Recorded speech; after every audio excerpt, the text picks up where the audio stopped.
No, put it away. I don't do that anymore. Stop it. Stop. All right, I'll just touch it first. Oh my God, we're live. Hi. Hello. Hi. Hello. Hello. Can you hear me? Is this on? Are you turned on?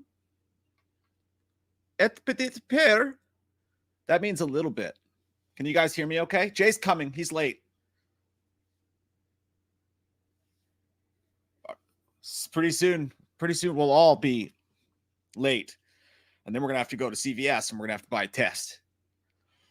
And you're going to get home and you're going to sit in the cold bathroom alone. And we're going to wonder about the future and what it could be. Because if there's a little blue line that appears on this little stick that we got at CVS, it looks like a thermometer, but I learned from experience it doesn't go in your butt. That's also not how you test if you're pregnant. It might keep you from becoming pregnant. But what happens is that you think you're alone in the bathroom, you're sitting on the toilet, and your partner, maybe they know, maybe they don't. Maybe they know, maybe they don't know what's going on inside your brain, perusing the house, doing laundry, whatever. And you're sitting there alone with your thoughts. And you're thinking what the future could bring. How will I feed this child? Should it be here? How will I take care of it? Am I ready to be a dad? Am I ready to be a papa? And then you'll think about, what do kids even eat? And what to do. And then you'll look down at it and then you'll realize that you're a virgin. And this is silly. This is so silly what you're doing to yourself. Hey, what's up, everybody? How's it going? I don't know what that was. But you guys know, if anybody's ever taken one of those or had their partner take one, it is the most insanely palpable 15 or 20 minutes, however long it takes. And we've all experienced it now because we experienced it during COVID. Think about it. We didn't get to look at the test at first because when COVID happened at first, it was, you had to wait for a phone call and they were booked. They stuck that thing up your nose and grinded it around in there a little bit. But then you had to wait for a phone call. But then later we got the test at home and you're just sitting there looking at it. And it's the same thing. It's gonorrhea. They have those too. They have those at home that you can get on Amazon, I guess. I've never had to do that before. So stop judging me. Maybe judge yourself. You can't be too careful. Sometimes I just go on Amazon and I just order all the tests and I call it finals day. And then I just test myself for everything. It's fine. I don't have medical anxiety at all. I'm kidding. I don't actually do that, but I do weird stuff sometimes. How are you guys tonight? How's everyone doing this Saturday night? What's up, Tomo and Tim and Dave and Stone A Baloney and Adam and Mr. 115 and JK and Richie Rich, Ryan Underwood, Tomo and Iron Wolf and Gary. It's going to be a good night. What's up, Michael Parton, Blue Ray Addict, and Adam? I hope you guys are doing awesome tonight. It's going to be fun. We're going to talk about movies. We're going to talk about dudes showering, lathering, bubbles, hair loss. That usually comes up. Wiping, Deadpool, Halloween. Why do vapes charge so fast? Has everyone ever noticed that they charge really fast? It's good to see you guys. Do you think that, like, if you were in the bedroom and you finished, that you could be ready to go by the time, like ready to go again by the time, if you put your phone on a charger after sleeping with someone and you finished, and like, do you think that you could be ready to go again before your phone's at 25%? I want a true answer about that. Think about it. I mean, I'd say the phones probably take around the same times to charge, right? And you personally, by the time you can, again, get it ready to go, get the engine started, pull the thing. I just said Arturo, listen. God, I said it out loud.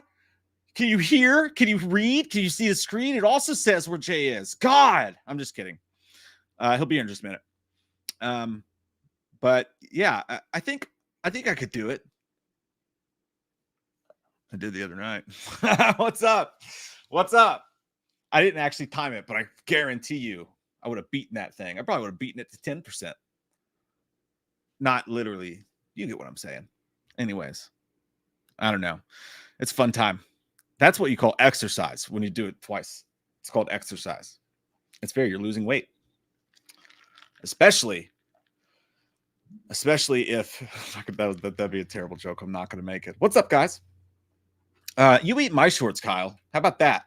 That's just a rude way to start a stream. And I hope that tomorrow night you accidentally go over your macros in your diet.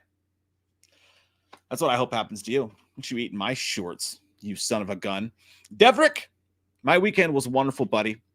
I actually had a really good weekend. We're only halfway through it, but went out with the wife last night. And I heard laughter. And I was like, I'm not in the bedroom. No, I had a good night. Yeah, went out and went to Frankfort, Kentucky. Had a few beverages, and hung out with the lady. And it was a nice little evening. But I think I told you guys in the stream the other day, I did not have a good day a couple days ago because I fell down at Lowe's. My legs are all bruised up. I literally was looking at my phone and fell down on one of those big flat carts. I don't know if you guys weren't in the spoiler stream, you didn't hear this story, but I fell down one of those flat carts, just like, I mean, face planted. My flip-flop, I found it 8 or 9 feet away from me. And I was in the outdoor section of Lowe's, and I was buying fencing and just face planted, just bruised my legs all up. Nobody saw it. It was embarrassing. And I went out to my car and I cried. I didn't really, but I couldn't feel my legs. So I was like, I don't know if I should drive or not. My knee literally had a tiny micro penis boner in it. Like it was sticking out. I was like, oh, that's the most broken thing I've ever seen, but it wasn't. I'm just a big wuss, you know? But other than that, it's been fun. Yeah, like Joe Biden. Honestly, like Biden would have looked more graceful the way he fell than the way I fell down. He would look better than I did. It was bad. And I actually yelped. Like I actually made a noise. I was like, oh, and then like I laid there just for like a minute and a half, unable to get up, and was just like, oh. No one was there. Nobody saw it. Somehow no one saw this take place. But dude, Ryan, that is a good question, my friend. By the way, I'm staring at your box, Ryan. I'm staring at your box right now. Actually, it's right there. I'm staring at your box that we were going to open it in the last show. We weren't able to in time. But yeah, NCAA football games. Anybody playing that? It's amazing. I mean, it's amazing. I haven't looked up any reviews for it or anything like that, so I don't know how everybody else feels about it. But I'm enjoying the living butt crack out of it. I played a couple games in a franchise or whatever in Dynasty, but the live is so good. It's so good, man. It's completely different game than Madden. I mean, some of the same plays and whatnot. Some of that stuff's the same.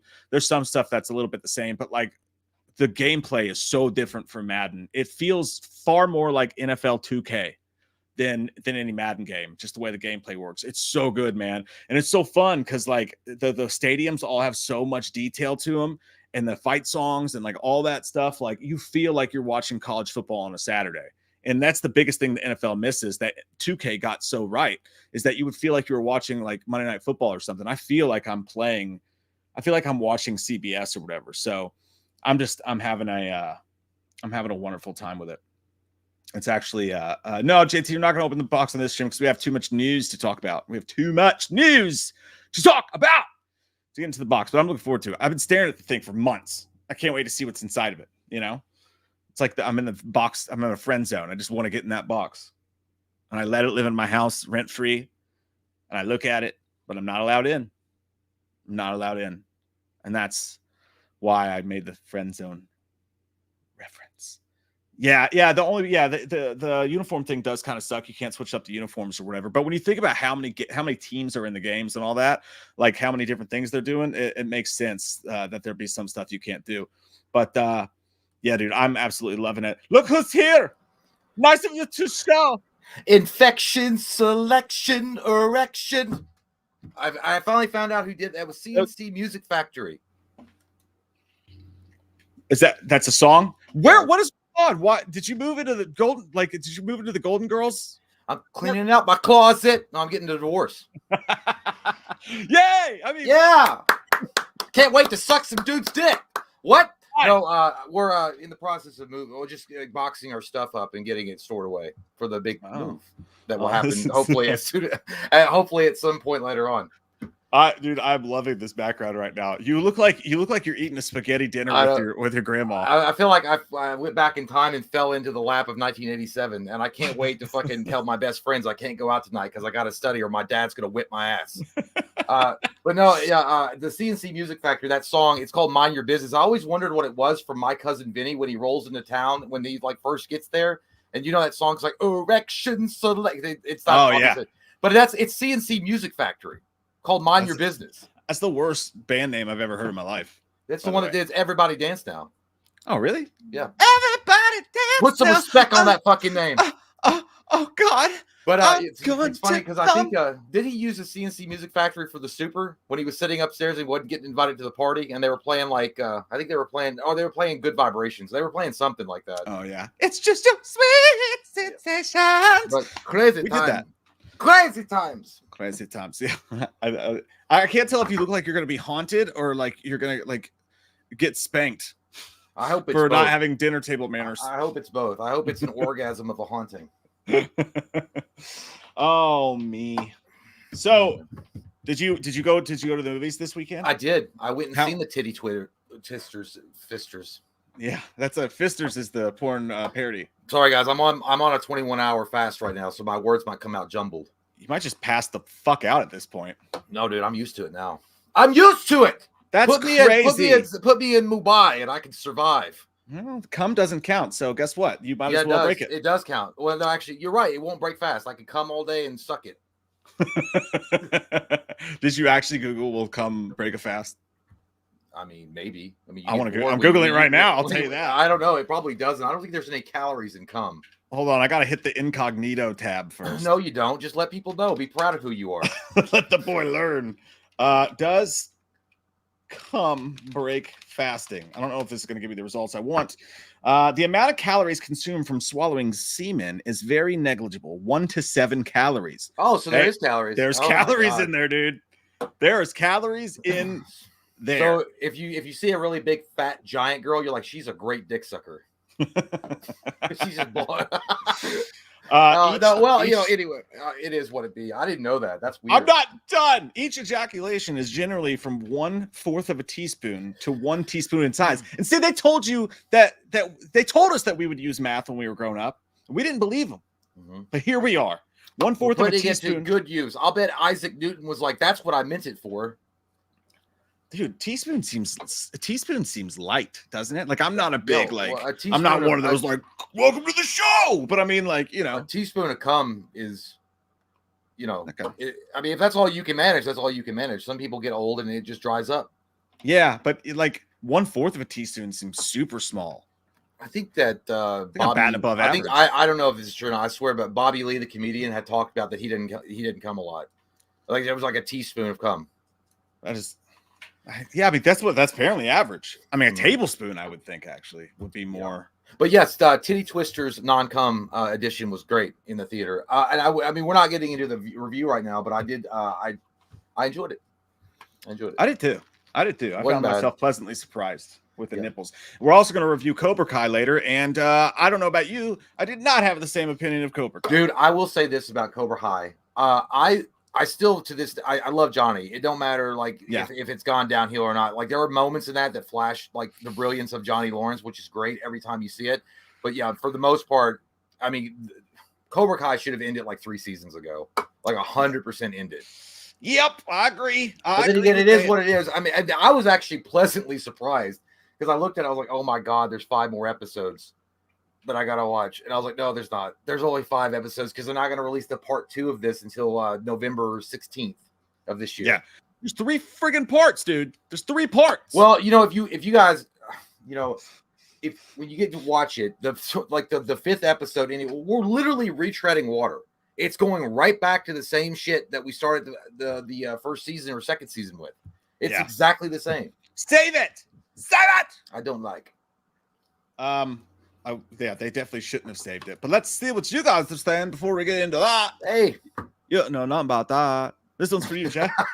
Oh, hey, you guys rock. Thanks, man. That's sexy. Hey, can Dr. Loomis sing Gillette the best a man can get? Also, what does Slender Man have a new butter sausage Subway family?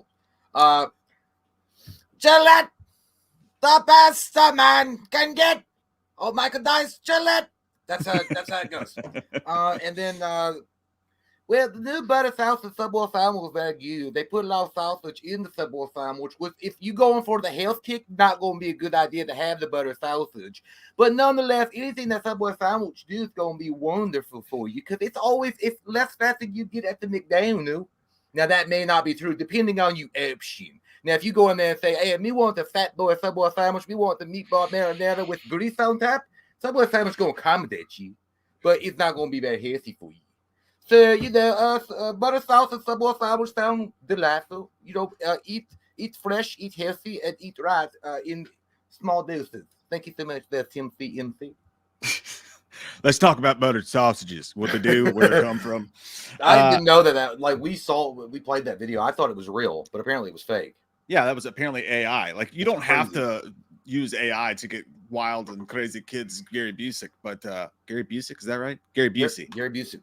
JK says, Jay, thoughts? Things. What's the first word that comes to your mind? Go. Vines. Vine. Why?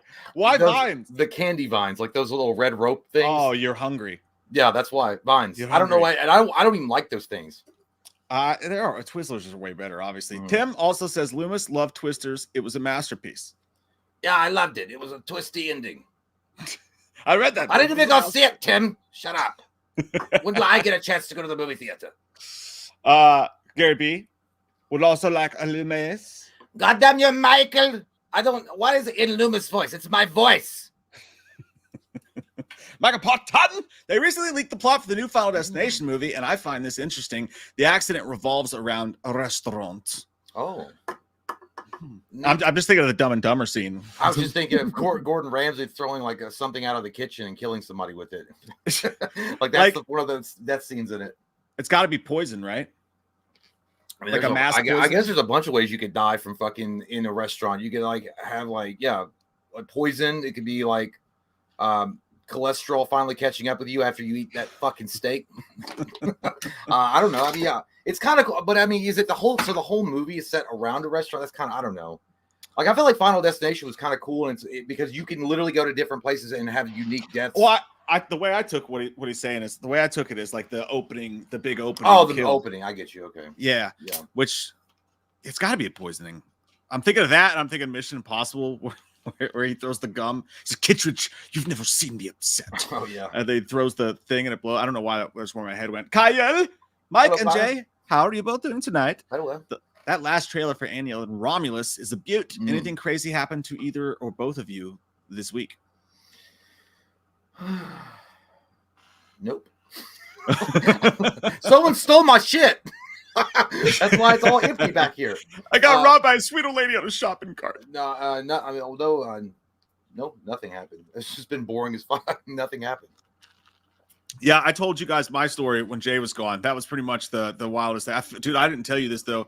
I'll be brief because I already told him, but I fell down at Lowe's. Like, right in the middle of Lowe's. I wish I'd been there to laugh. Dude, it was bad. Like, I hit one of those carts and, like, dented both of my legs. And, like, my legs are all bruised and fucked up. And I just laid there going, oh. I was by myself, dude. I was alone. I wish you should have made a sound when you fell. Like, oh. Oh. It was, dude, it hurt so bad that, you know, normally when you fall down, like you jump back up and you act like it didn't happen. Like, yeah. Oh, what happened? Yeah. I didn't even do that, dude. I literally just laid there going, oh, because it hurt, dude. I was scared. I thought I just trip on the concrete. No, I was looking at my phone and they had one of those flat carts that was sitting there and I just walked straight into it. And I see. Yeah, I tried to sue, but then the guy just gave me a hand job and I called it even. That's what we do in America. Yeah, it was my fault technically. Still got. What you gonna do, brother? When Donald J. Trump and all the Trump-maniacs run wild on you? Oh my God! I'll tell you what. I like that fucking speech. I was like, of course you did. Of course you did. You Trump-loving piece of shit. You're not a Trumpite. That's fine. No, but I was like saying the Hulk Hogan character. It just made me miss him more. I don't know. I like Hulk Hogan. I always did. I used to, but it's not even the Trump thing. Like, shocking surprise. I don't even care. Like, I don't care about either of them. But it's that dude. He was up there trying to sell his fucking beer. That's the only No, reason yeah, he did that, because he I has do- that I real still- American beer, brother. I haven't seen it yet. The beer? Where's the real American beer, brother? I need it in my. I want to try it, and if I don't, then I also want to keep a can just for a collector. Yeah, I like you got to the use can that looks to get cool. into the KKK meeting. I mean, It's like obviously, an you're not gonna bring Bud Light because no one's gonna take that gay shit. Guys, we're joking. We actually don't care at all. No. It's just it's easy. Obviously, I'm a Democrat. Look at the blue. Respect. yeah, it. and I have You a dumb MAGA bitch. hat on right now. Not. It says What a Make bunch America of sissy and gays gay those again. Democrats have. Anyway, no, I'm kidding. Fuck you, I don't care. Anyway, I'm just saying the speech was pretty funny. Yeah, I saw it. And I was just like, this is some grift. It's grift, brother. Yeah. But again, you know what? I don't care. I do want to try the beer. I do want to, and the beer looks cool. Like the can looks cool as fuck. I want to try it too because I can finally realize what racism tastes like. Well, I've seen it. It tastes I've like heard it. it tastes like a suntan I lotion. just never tasted. Obviously, have you seen his skin? I'm just kidding, guys. Floor Dan Dynasty is buggy, but the gameplay is immaculate. Oh, so like I haven't played much Dynasty because like I want to get in the fucking. I want to get in there. That's what EA says. That's not what they say. It's in the game, is what they say. It's funny because when I used to play the old, I used to play Madden and shit with Jay's brother Cody, and he would do this annoying fucking thing every single time. Like when the EA goes, and it would go, and you wait for it, and go, it's in the game. But every time it would do it, Cody would go, when it gets to the, it's in the, he go, it's in the fucking game. He still does that, dude. Like, Well, I was watching him play. Because I used to watch him play like Fight Night and stuff because I can't play those kind of games, but I like watching those games. But he would play it, and like I wasn't that long ago. It was like a year ago. He was over and he was like, "It's in the fuck." Like he's like, "Fucking." I was like, "Oh." Yeah, it was on 2003, I think it was, of Mad Yellow Cards. Ocean Avenue was on the soundtrack, so it would play, staying up all night, and over again we'd be playing, and he'd be going, staying up all, and he wouldn't finish. He would just go, staying up all, over and over again. Dude, yeah. I played this. I do gotta tell you this that happened to me today, dude. I was fucking dying. It was the funniest shit I've heard in a video game in a long time. I don't talk because I like to concentrate because I take my online games very, very seriously. I gotta concentrate. It's a big deal. I'm not gonna get laid unless I have a winning record, and everyone knows that. But dude, I was playing this kid, and he wasn't being a dick at all, but he had his mic on, and I was beating him, and he kept getting madder and madder, but he wasn't getting mad at me. He was getting mad at himself. And dude, it was the funniest shit. He was sitting there playing. He was like, I would like intercept. He'd be pitch quiet, dude. You'd hear nothing. And then I'd like intercept a pass, and you go, God damn it. You're like, why do you suck so fucking much? Yeah, he was yelling at himself. He's like, God damn it, Scott. He's like, why do you suck at everything? Fuck. Plot twist. It wasn't him. It was his dad yelling at him. I went and got Katie. What I a was piece like, of shit listen child you gotta are. listen to this. And she's like, I'm sure it's not that funny. And I scored a touchdown. He was like, motherfucking Buttersworth. Oh, I love that guy. And I need to find him and hug him and love him. Go to the last played guy or the last one of your last on your friends list. I think it's like who you played with recently. Yeah, I didn't want to actually do that because it would feel weird. But I'm like, hey man, I really enjoyed listening to your pain. Can we play again? I just won't talk. I'll beat your ass. No, I'll private message him and be like, it's me, James, the author of all your pain. No, just get him mad. Be like, God, you fucking suck, dude. I'd love to fucking play you again just so I can crush your fucking ego more. And he'd be like, all right, then you can have it. Then just don't say anything so he can talk shit to you. Oh, dude, I fucking love that guy. I want to touch his wiener. Nighttime says, Mike, Deion Sanders wants to sign you to football. You know what? I wouldn't play for Deion Sanders. Colorado, isn't that where he coached? Yeah. He's a fucking. I can't stand Deion Sanders, dude. Deion I've never Sanders seen somebody more American, and we're happy to have him. So you can just shut your goddamn anti-American ass up. Oh man, Deion I hate him. Sanders. I hate him. I used to like him. I liked him too. He was on the Atlanta Falcons. Yeah, he was a Brave, Atlanta Brave. But as a but he coach, didn't do it like fucking dick. He wasn't the only one that played double. Didn't Bo Jackson play? Bo Jackson did. Yeah, Bo Jackson did. Yeah, Tim Tebow. Everyone knows Tim Tebow's the best two-way star ever. And he's a Christian. Yeah, and that's what makes him. I guarantee that's what makes him the ultimate athlete inside. Yeah, 100%. We need more prayer in the end zones. And dude, less, fuck you, dude. That song stuck in my staying up all night. Staying up all. Courtney Reed has done it again. Get it up! Hey, thank you. Away. Holy shit, dude. Appreciate you, bro. He's giving it away. Thank you, Courtney. Thank you, buddy. You're the fucking best, dude. Dean Cream Betweens. got my creams from my betweens at the RNC. Marcus. Hell yeah, dude. That's what we're talking about. They were giving out plenty of cream betweens for show after that Oh. fucking Hulk Hogan message. We like that cream betweens. We like that. Felt good, huh? Oh god, dude. I did see Dana Kid Rock. White too. I saw Kid Rock's performance there. Did you see that? Did he have a performance? I feel like that was a mistake. Oh, I wouldn't have why? done that. I wouldn't have. Like, I don't have any God. problem with Rock as kids, but I wouldn't have not. I don't think I would have like brought him out for my Showtime No, dude, situation. it was fucking bad. Like he was out there on stage by himself, and when the camera zooms in, he's like sitting there doing that American Badass, like doing this Oh. shit. He tries to take off his pleather vest, and like it gets stuck on him a little bit, but he gets it behind him, and he's doing this like, now when I say Trump, you say Trump, Trump, and like even at the RNC. Nobody was chanting it. The only Trump you heard was from the speakers behind him that were like Trump. I thought you were gonna say the only Trump you heard was actually from the lips of Donald Trump himself. He's like, when you say Trump, you go, Trump. Trump. Trump. Well, I didn't watch it. Somebody was like, God damn, the Democrats are going to have to bring out some heavy hitters for their show. They got to line up P. Diddy. But they panned to Melania when he was playing, and I don't think she knew she was on camera. And she was just sitting there going, She could make, you could tell she hated it. She's hot though. I don't give a fuck. I mean, in that like desperate, Desperate Housewives, that's fine. very, very, very desperate housewives kind of way. Sure. She's hot. But I think, but no, dude, when the camera panned out, it seemed like he was like performing to a huge audience or whatever. When the camera panned out, it was like, it looked like about 30 people just standing there and not even paying attention, like having conversation between themselves. It was very uncomfortable. I thought you were It was going very to uncomfortable. well, that sounds about as big as our live show. It was wild, dude. The Lemon Press, Mike and Jay, love you guys. We love you too. Thank you, Lemon. Recently updated my profile because I'm starting my own review channel. Mike, tips for how I can submit reviews to movie sites. Now, if you're looking to get movie screeners, and I think you're thinking about like writing, like writing for movie sites. That's a tough titty. That's a tough titty to get into, but the best way to do it is find the editor's email address, maybe the contact me site on the page. Think of an article that fits their style, write it, or you could just pitch it. I recommend writing the whole thing. And just email them, being like, hey, here's my shit. Do you want to touch it? And then they'll be like, no. If you're into pitching, if you're into receiving, do that. Yeah. Can I take it, Tom? Test yourself. Open yourself up a little bit more every day.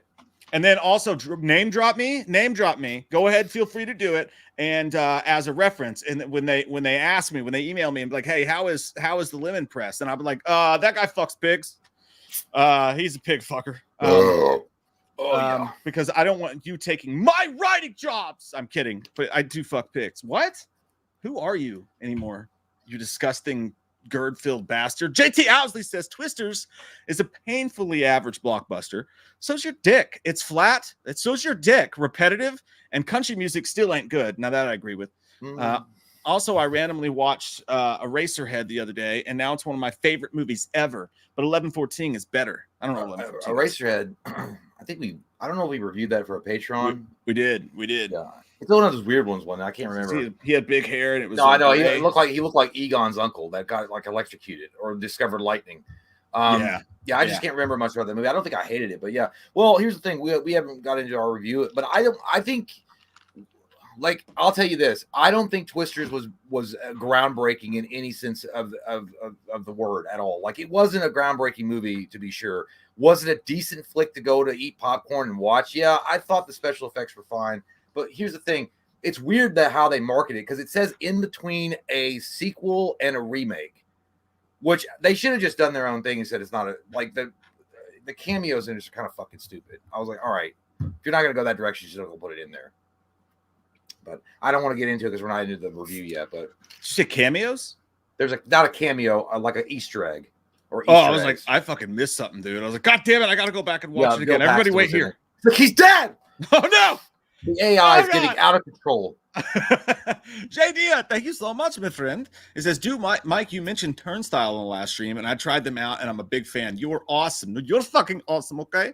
I give you tip you by Honda stock. He says, also getting a chance to interview Kincaid from Dream Warriors. Dope, dude. That's fucking awesome. Kincaid's cool as fuck. Like, he seems like it, at least. You got to interview Kincaid? Yeah. You should ask him to wrestle you. I didn't know that. I'd wrestle him, and in a completely non-homosexual way, if that's what the crowd wants. No, JD got a chance, or you did? He said JD got a chance. Oh, that's cool. Yeah, I didn't know. I thought you had done it or something. Just suck on your fucking A&W Zero, all right? I know you fucking miss it and you want some of it, but you can't have my root beer. Well, I'll tell you this: Turnstile fucking rips. They're awesome. If you guys need like a good new kind of rock band to listen to that doesn't sound like every other rock band, and you're like been hankering for that, I definitely recommend checking out Turnstile, dude. It's a great gin band too. It'll get you going. They suck. It'll be your juice is flowing. They're fucking terrible. What an asshole. Hey Jay, you know who I bet doesn't? I don't care anymore. I bet just drink a real American hero beer. I bet doesn't even like your hero Donald Trump, who you jack off to every night. I do. And then drink the cum and then ruin your fast. It's the best. That's the real American hero juice. Is that the end of it? That's like fuck Hulk Hogan, dude. Like if you're really like a real American, if you're a real hardcore MAGA, you got to jerk off while thinking about Trump and then drink it. That's real. Yeah, then you got to film it and put it on our websites and make all the liberals cry.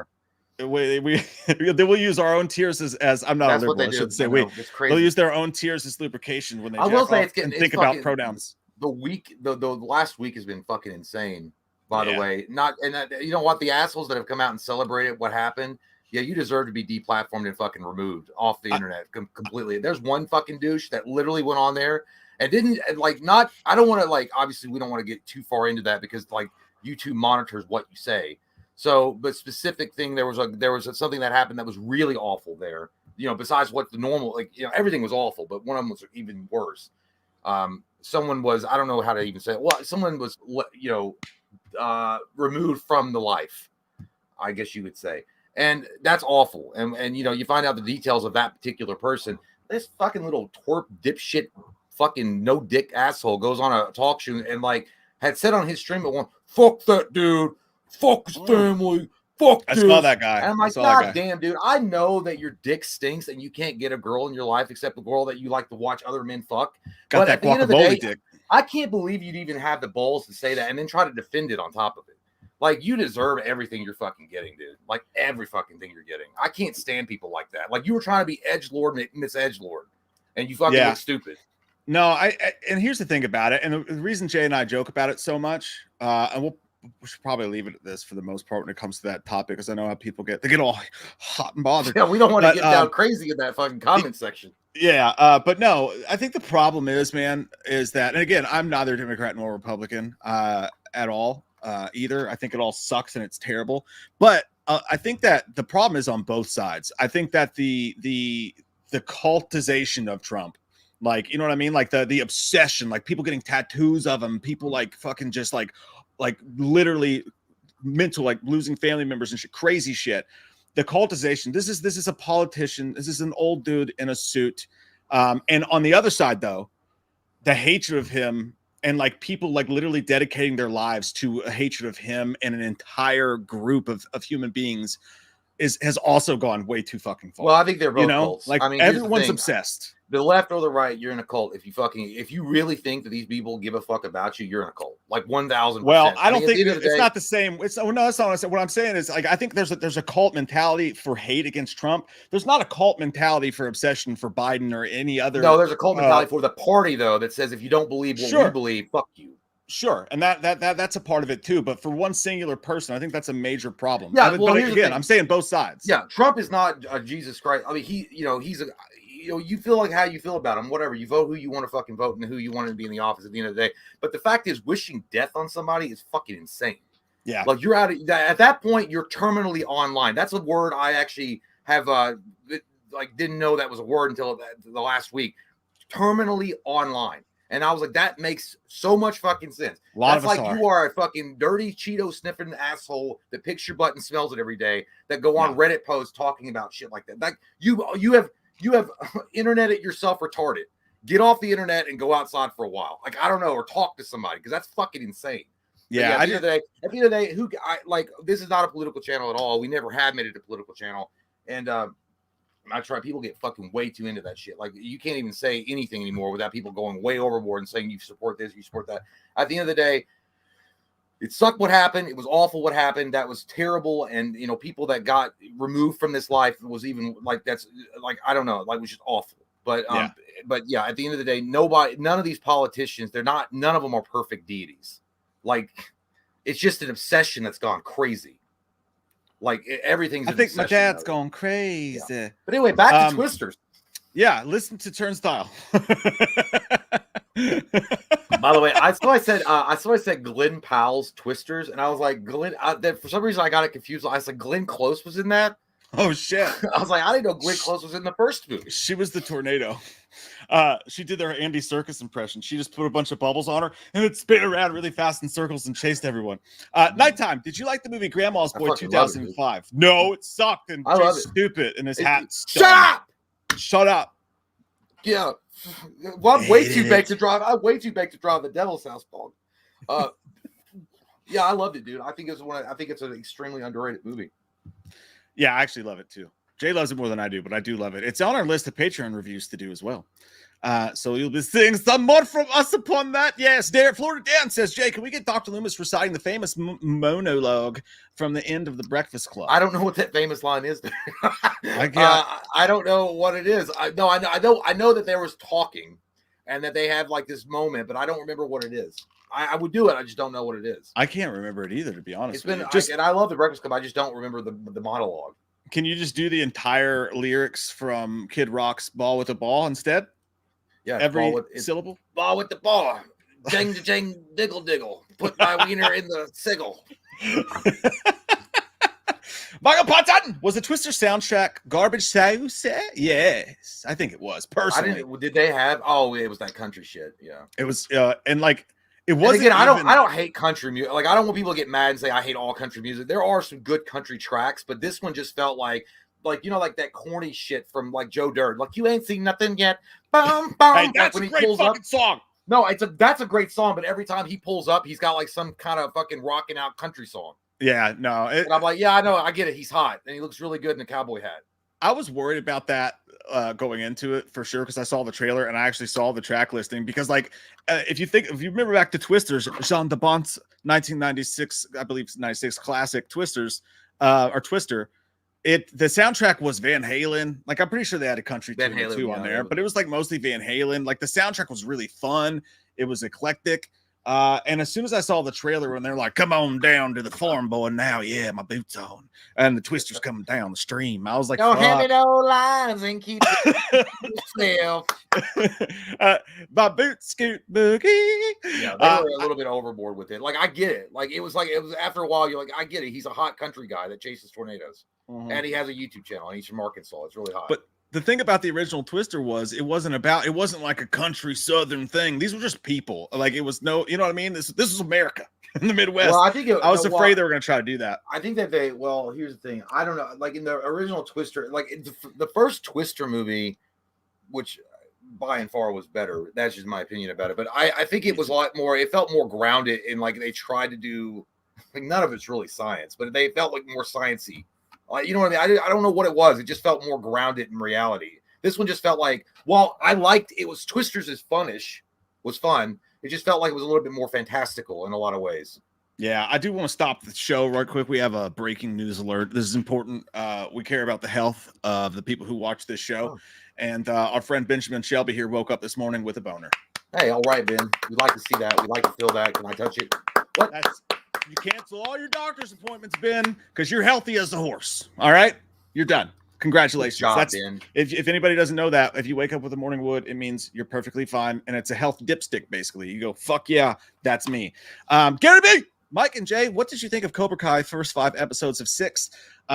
Season 6, I knew Tori wasn't going to stay. I knew that too. Like, well, yeah, and no spoilers, please, for anything. We're going to do a whole review for Cobra Kai later, Gary, so we will talk about that, my friend. I don't even remember what happened with that part, honestly. Yeah, well, I mean, I'll let you know, but it's not Yeah. like it, but it was predictable as fuck. Jack plays. Oh, now I remember. Yeah. Yeah. Jack plays 95. Put it away, pal. Put it away. Jesus Christ, dude! Nobody wants to see your perfect abs. Yeah, some of us had potato skins for dinner today, and they're still digesting, and you're Stop making them feel licking the bad about screen. themselves. It's not me. The schnozberries taste like schnozberries. Jeez. Hope you boys enjoyed your last week. I saw Longlegs tonight. Surprisingly good. I like Nicolas Cage's performance. It was pretty packed in my cinema, dude. That movie is making so much fucking money right now. It's crazy. I know it's crazy. Such a Jay loved it. I know, dude. It was crazy. I did not expect that twist ending. That came out of nowhere, bro. I was like, the sky opened up, and I'm like, what is that? That's crazy. I didn't know. By the way, is that Trap movie? He's a serial killer, obviously. Yeah. That looks pretty good. Nicholas Winding Refn. I mean, fucking Nicholas Winding Refn. Josh Hartnett. He and the client. Josh Hartnett, M. Night Shyamalan. Yeah, I'm definitely seeing that one, dude. I think that one's gonna be fun good. for sure. Jack plays. I loved it too, man. They definitely overhyped it a little bit, but I still enjoyed the fuck out of it just the same. Eduardo Santiago. My review of Cobra Kai, The Circle of Life. The cobra is eating its own tail. I mean, I liked it, but dude, these people are too toxic for each other. Yeah. That's true. And it's just there was some stuff in it that was all right, and a lot of it was just like you could see, like it was like predictable trash. You know what I mean? Like, and again, it's not. I feel like it was. They have to go in circles because they're like, we have nothing else interesting to talk about. We just gotta go and do the same shit over and over again. And honestly, you're at some point, it's like just step away, just walk a fucking way. Like you're rich, go live your life. You're just not good for me. Yeah, no logical human being would have stayed in this situation as long as. Dude, I'll tell you what. At that end of that tournament, I think in the last episode, that'd been it for me and Tori. I'd be like, "Fuck you! You didn't even care what I just did. Fuck you." I don't want to say anything about my feelings because it's too much of a giveaway. But yeah, Lee the Machine Bowers, you mother wowzer, dude! Oh. Holy shit, dude! Thank you, buddy. It says, yes, a perfect start to my Saturday with the sexiness Dumb and Dumber starring Michael Myers and Dr. Loomis. Hey, Loomis, what's your thoughts on being in Dumb and Dumber? You know what, Lee? What's your thoughts in being in that commercial for genital warts? I know it's something that you're ashamed of and you don't like talking about, but, it is what it is. People have them. Shut your goddamn pie hole up. I was never in a movie called Dumb and Dumber, and the only dumb and dumb thing I'm doing is entertaining this conversation with an ex-stripper like you. I don't want to hear your mouth. Go back to goddamn Mike of Magic 3. Did they make those? I think they did actually. Yeah, no, they did. Do me a personal favor, will you? Will you just like the most angry Loomis that you can possibly come up with? Just say that I got robbed by a sweet old lady on a shopping cart as Loomis. Okay. You see that? Oh. I got robbed by a little old lady on a shopping cart. I didn't even see it coming. It was a coming. I thought she would watch my goddamn cowboy hat and my beer and things like that. That's not the exact line. So you fucked that up. I was like, I know, but it's not. I didn't write the fucking movie. Okay. That's Kyle, when the fuck do we get ice cream? Dude, that's like I've watched that clip so many times. If you watch that clip on YouTube, you can see Johnny Knoxville laughing his ass off because I think that was improvised. It was improvised. That dude just says that, and it wasn't in the script. God, that's so fucking funny, dude. Like I love that part so much. I do. I put that on Twitter after all the Trump stuff was going on, and everybody on Twitter was like just like raging and fighting and hating each other over people they'll never meet. I that's all I put. I was just like, where the fuck did we get ice cream? Oh, I thought you were saying they were going to get mad at that you put that up there. No, they were all fighting over. So I mean, so you support a movie that makes fun of special needs. So what you're saying? That's what you're saying. I listened to the new movie. I feel like they celebrated him. So you're a fucking idiot. I listened to the new Eminem album, and so oh my god, you feel like you're bulletproof now? No, at one point, dude, he's just whatever. Like, dude, one song starts and it literally starts off with "fuck deaf people." I was like, "What the fuck are we doing? This is crazy." What was that Knoxville movie called? Though, where in the fuck did we get ice cream? About the special needs people. He joined the Ringer. The Ringer. I don't think also that, an Eminem album. yeah, that was by the way, that was a decent movie. It wasn't that bad. And I felt like they weren't making fun of them. It felt like everybody was like having a good time in that movie, in my opinion. Yeah, I agree too. We're dumb. Most of the zombie. I like your face. Hey fellas, check out the new Home Depot Halloween animatronics. They have an animatronic Chucky doll for $200. God Way damn. cheaper than the non-talk Trick or Treat Studios doll, Yeah, which is true. well, I mean, maybe if you're like playing to venues like you're doing in your profile pic, Iggy Pop, but not for us heathens. $200 smackaroos is a lot. For Chucky, fuck that. I hate Chucky. Dude, I wouldn't give you 200 cents for Chucky doll. That is fair. That video's way. Okay, here. No, that's someone else's personal YouTube channel. I can't. Oh no. Okay, here it is. I believe that. Yeah, it's out of stock already. I'll show it to you. Home Depot. How's the song go? It's like it's not a song. It's just it's guitar. It's great. Oh my god, dude, that's ugly as fuck. Yeah, that's ugly, dude. Oh my god, that's no way, dude. Yeah, looks like that. That literally looks like somebody like that's the face that someone makes when they pick their butt and smell it. That's the same like the guy that works out at the gym or something and like does that shit. Or they have a commercial for it. Oh my god. Yeah. That dude's ugly as fuck. Oh.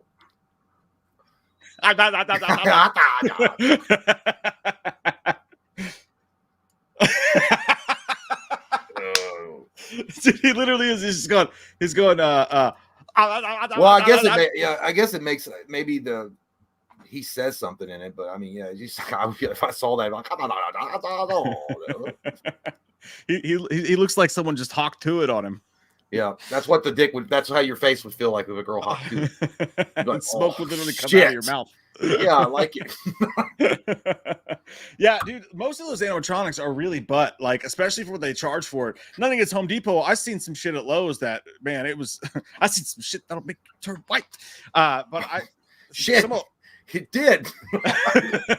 Some of those Lowe's ones are bad. The Trick or Treat, the Studios ones, I don't know. Spirit Halloween has some awful ones that you're gonna pay like $350 for one of those fuckers, and it's gonna break by like November. Yeah, just bad quality, But they know we'll pay it, so they give it to us hard. Tim 27 Mick. Beetlejuice 2 is officially PG-13. Honk honk. That sucks. Was the first one? No, yeah.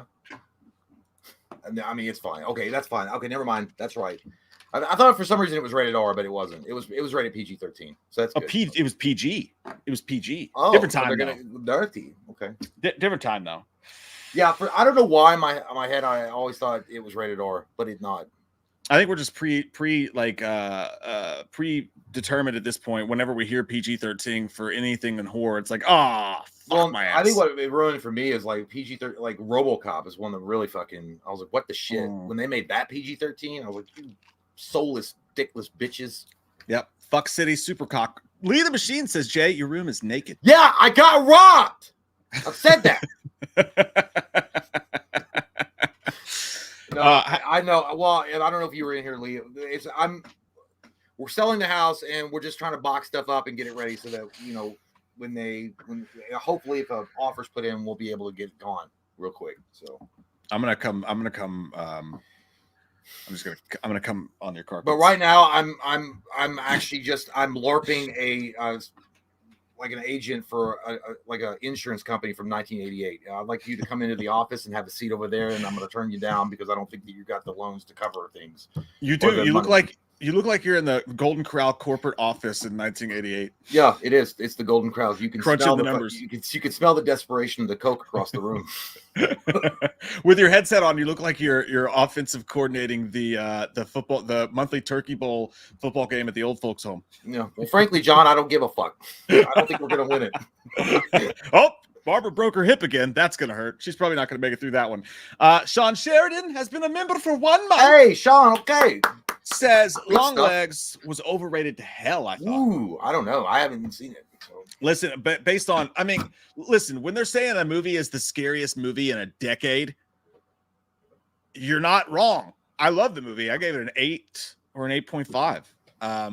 And it still is overrated from what people were saying about it, for sure. For sure. Dean, cream betweens just Hey! became a YouTube member. That's right, Dean. Use those creams. We like it. Deal with that. That's what we needed on this channel. We needed some members with cream betweens. That's what we needed. I'm gonna stick them in your buns. Actual factual 80. You know what? I'm gonna tell you. It's like I'm gonna tell you what City. actual factual.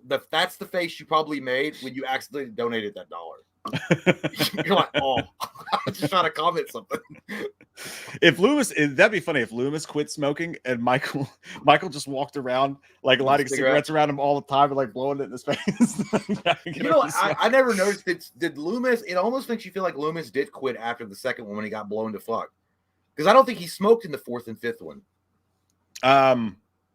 Did he? I don't remember there being a scene with him smoking his Stagacho. I'm thinking of 6 when he's like, not dead, just very much retired. I don't think, no, there may have been a stogie going on in there. I can't remember for sure. I think he quit smoking. I mean, when you blow yourself up after, like, I think that's going to do it.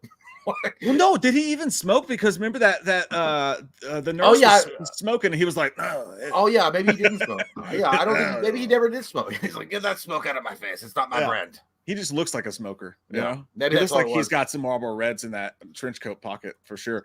Actual Factual also says, and thank you, he says, Jay, why don't you say Giggly Bush no more? Because I haven't had any Giggly Bush in a while. What do you mean, dude? I would say if I had some, or if I knew someone that was smoking the Giggly Bush. I don't say it because I don't know. I have no reason to say it yet. I don't know. Say it. Shut up. Michael Parton says, talk about what happened to Matt Getz' face. Dude, that was bad. Like, oh yeah, I saw something about that. Yeah, he's up there looking like a superhero villain, dude. Just he can't smile. God, the worst, man. Marjorie Taylor Greene. God, I hope she stubs her toe. Nighttime. Yo, Mike, new M. Night film Trap is PG-13. Damn it. That's okay, though. That's all right, because M. Night PG-13 works. I mean, he can pull a lot with, like, his stuff's never going to be grotesque. You know what I'm saying? So I think that works just fine for an M. Night film, honestly. Wasn't, I think was The Sixth Sense. That was PG-13. No, that was rated R. Was it? I can't remember. I think it was rated R. It was. I don't want the fucking YouTube score, you ball sack. No, it's PG-13. PG-13. Oh, okay. We like that. Okay.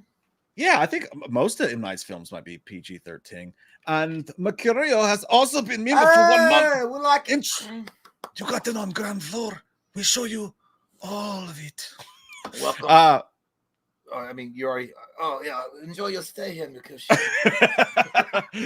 I've sat next to you at home back for 6 months. Party on, dudes! What time? Hey, party on! Whoa! God. What time? What time does school out? I don't know. I never stayed till the end.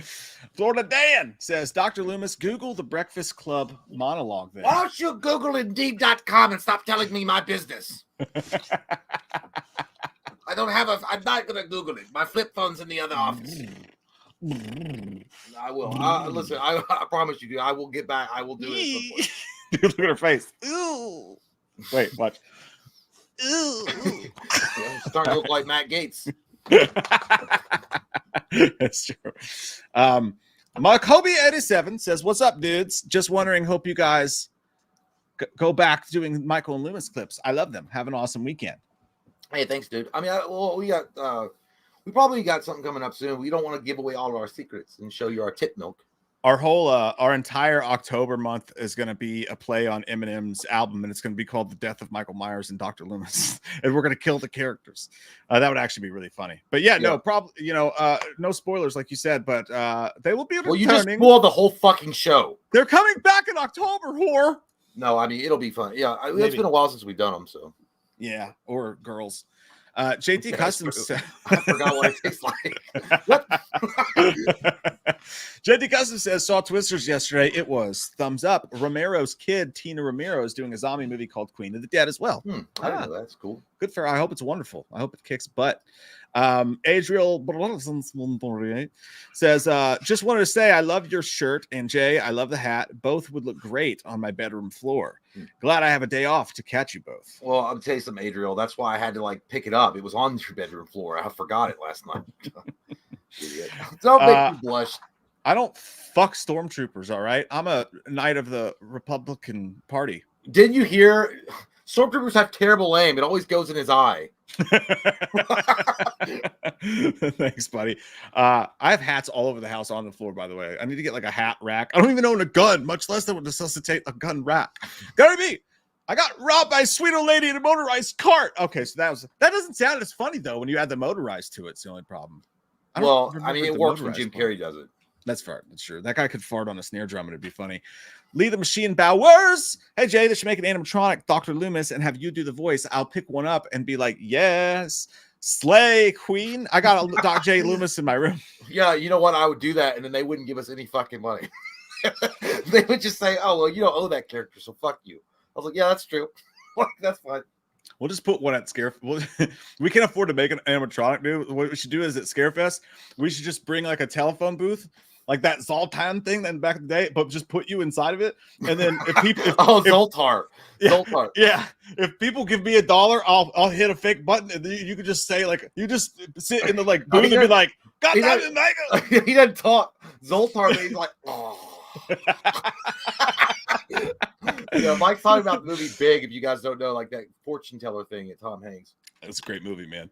Dan Murphy says Jay's sucking down the sodies tonight. It makes me tingly in my Well, pants. yeah, because I haven't had any food, and I'm actually biding my time to enjoy some apple juice with you guys later. I thought you were going somewhere really dark with it. I thought you were gonna be like, yeah, well, I had to buy food. Oh yeah, I missed. Well, there you go. I missed my chance to blow. I had a good it was set up and laid up for me, Dan. We got no food. Our pets' heads are falling off. My pet bird, Petey. Tim says, what does Pamela Voorhees think of Hulk Hogan? That's a good question. I don't. Jason, Hulk Hogan is a real American hero, Jason, and he also is a good provider and rips his shirt off sometimes at RNC. I don't know. I really don't know. I don't even know like what she would think. She probably that was a nice shirt for Mother Hogan. That I tell you what, yeah. When that shirt ripped, I was like, yeah, well, you know, he's so strong. At 70 years, he does. I mean, to be fair, like he does look good for 70 fucking years old. Yeah, steroids will do that for you for sure. Angelo the Cisco Kid says King Mike and Jay Roar. Been a while, so it's time to be honest. Mike, you sexy. Jay, you sexy. So what's stopping us from a menage a trois? Does that mean we gotta fuck you then, Troy? I know, menage a trois. Rock on, dudes. I don't know, Angelo. Maybe distance. Look at it. Where are you at? Yeah, he is a handsome dude. He's a handsome guy. I mean, if I did sleep with men, I'd probably spread those butt cheeks. If win. Oh, me and Diana. Hey, thank you, Diana. Member from the sky ran down. Crack open, Great Scott, and welcome her in. Rubber dub dub. Michael Parton. Oh, my sweet innocent Jason, my only child, Jason. Michael, did you mean to type that? That was an accident, wasn't it? Is that your dick? Jack Ryan Boyd says Twisters was basically we got an F5. Well, I got an F-150. That's true, dude. That's kind of like what it was for some of it. Oh shit! I gotta go pee with my F-150. I'll be right back. All right, enjoy it. I got an F-250 dually with the big balls in the back.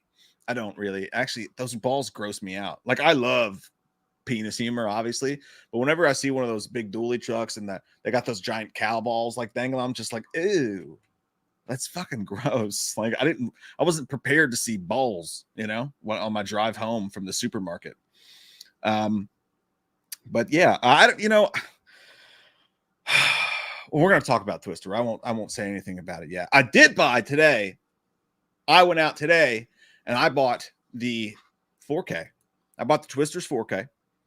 Or Twister, fuck, that's gonna get on my goddamn nerves. Just call it Twister 2, you fucking jackrabbit fuck shits. Why can't we just put 2s on shit anymore? Or 7s or whatever the fuck? Put a number on it, make it easy.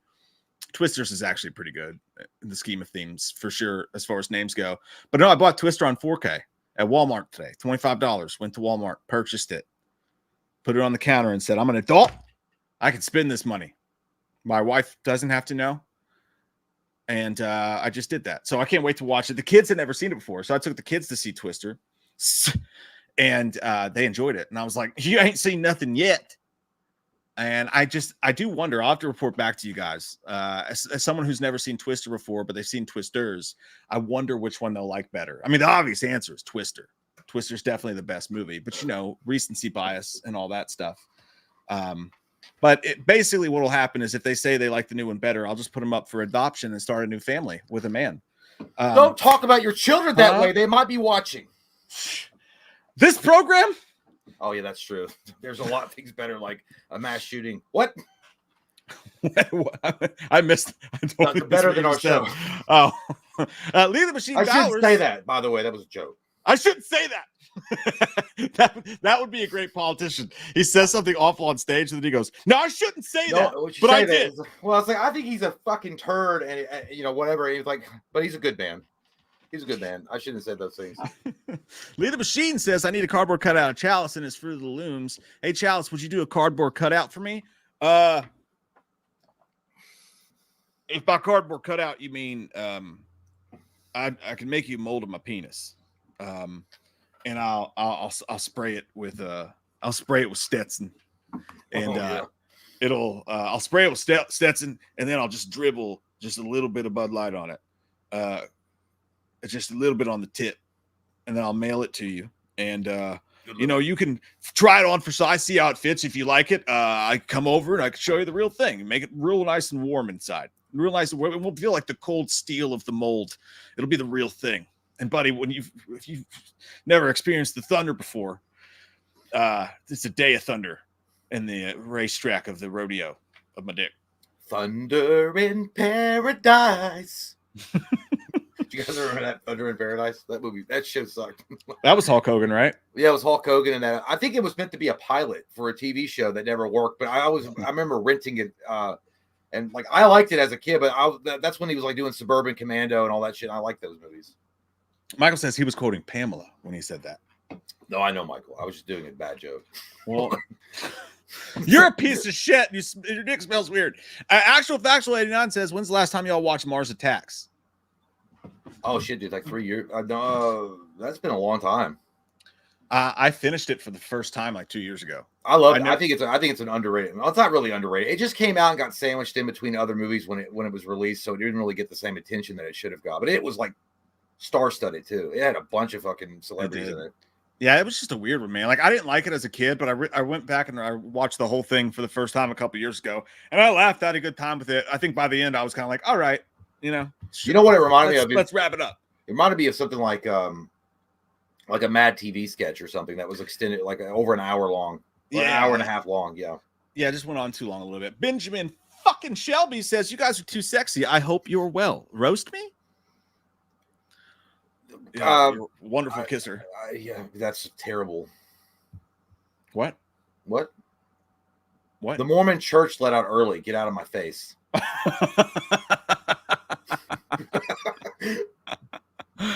Oh. I know. I was going to say something else, but I'm not. They were like, sorry, Ben. Love you, Ben. Love you, Ben.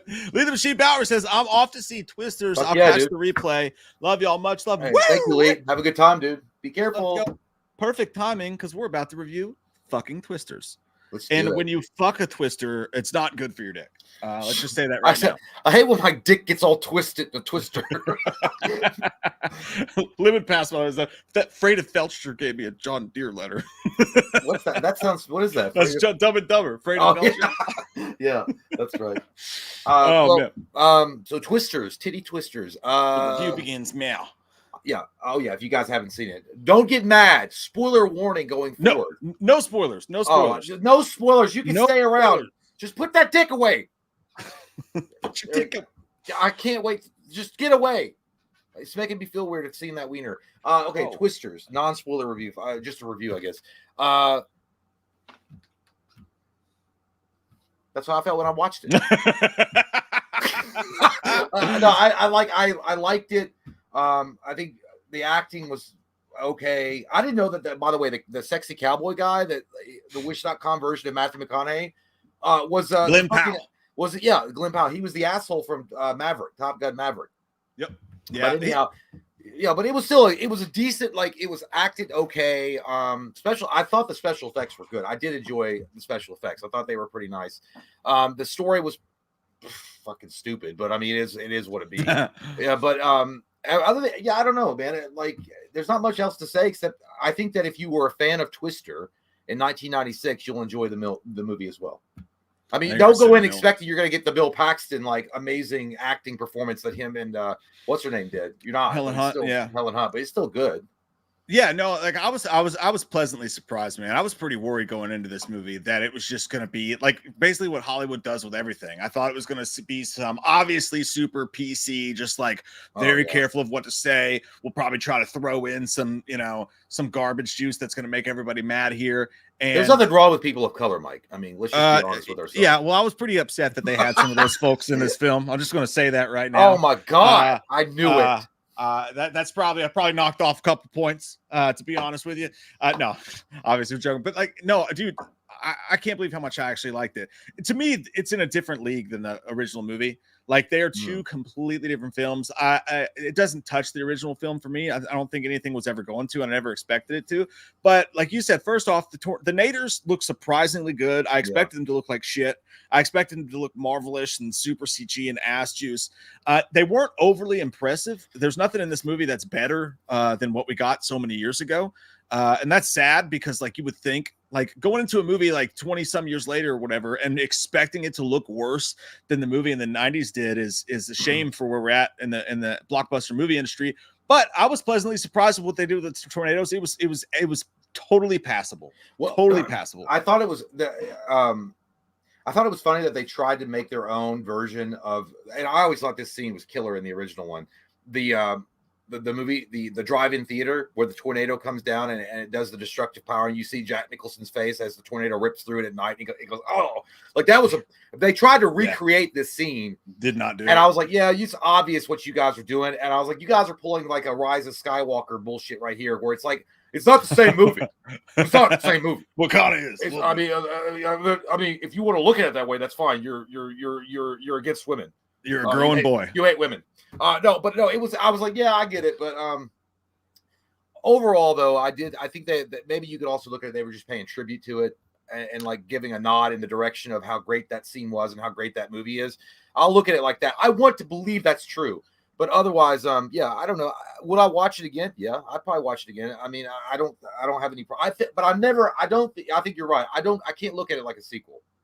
It just doesn't. It like like there's Twister and then there's Night of the Tornadoes with Devon Sawa.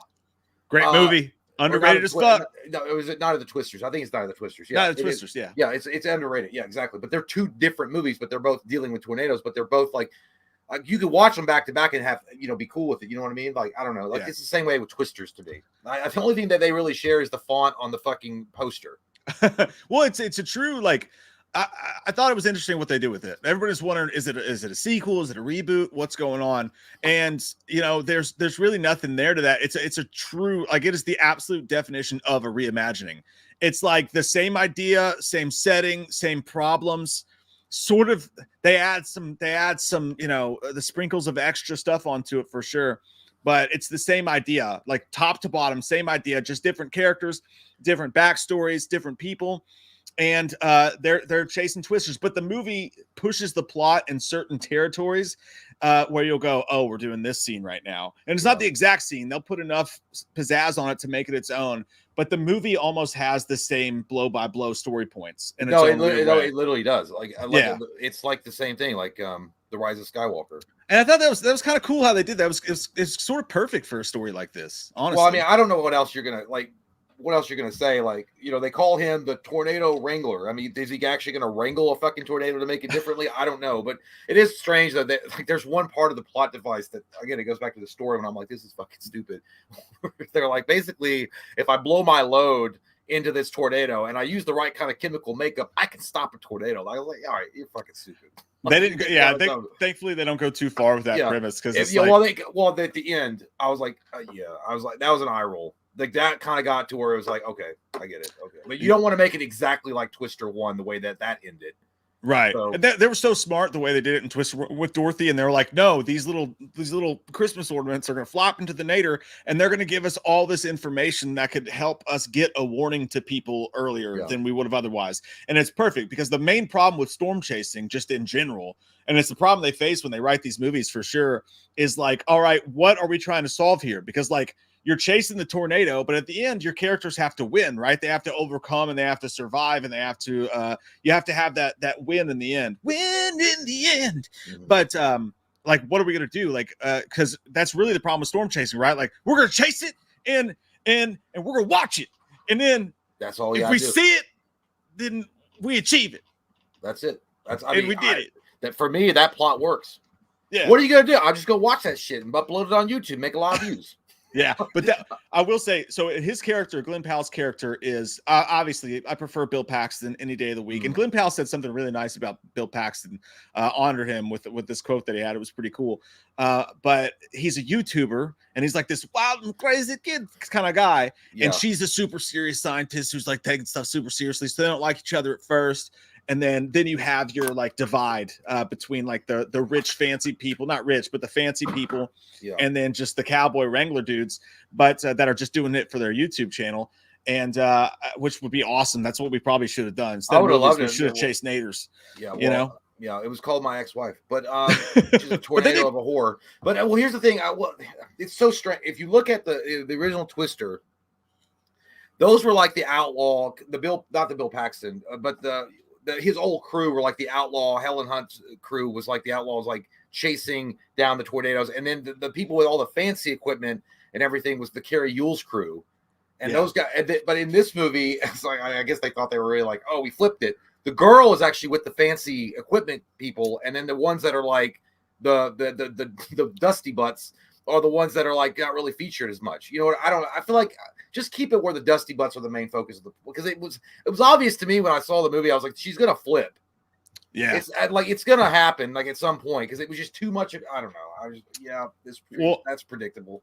And like the thing about it is like they used the YouTube angle to do some pretty cool stuff. I thought I was worried it was going to get too corny with the camera angles and stuff like that, but they used it, and I won't say what they are because obvious spoilers. But and then they give away some of it in the trailer. But they did just enough new shit with the tornadoes.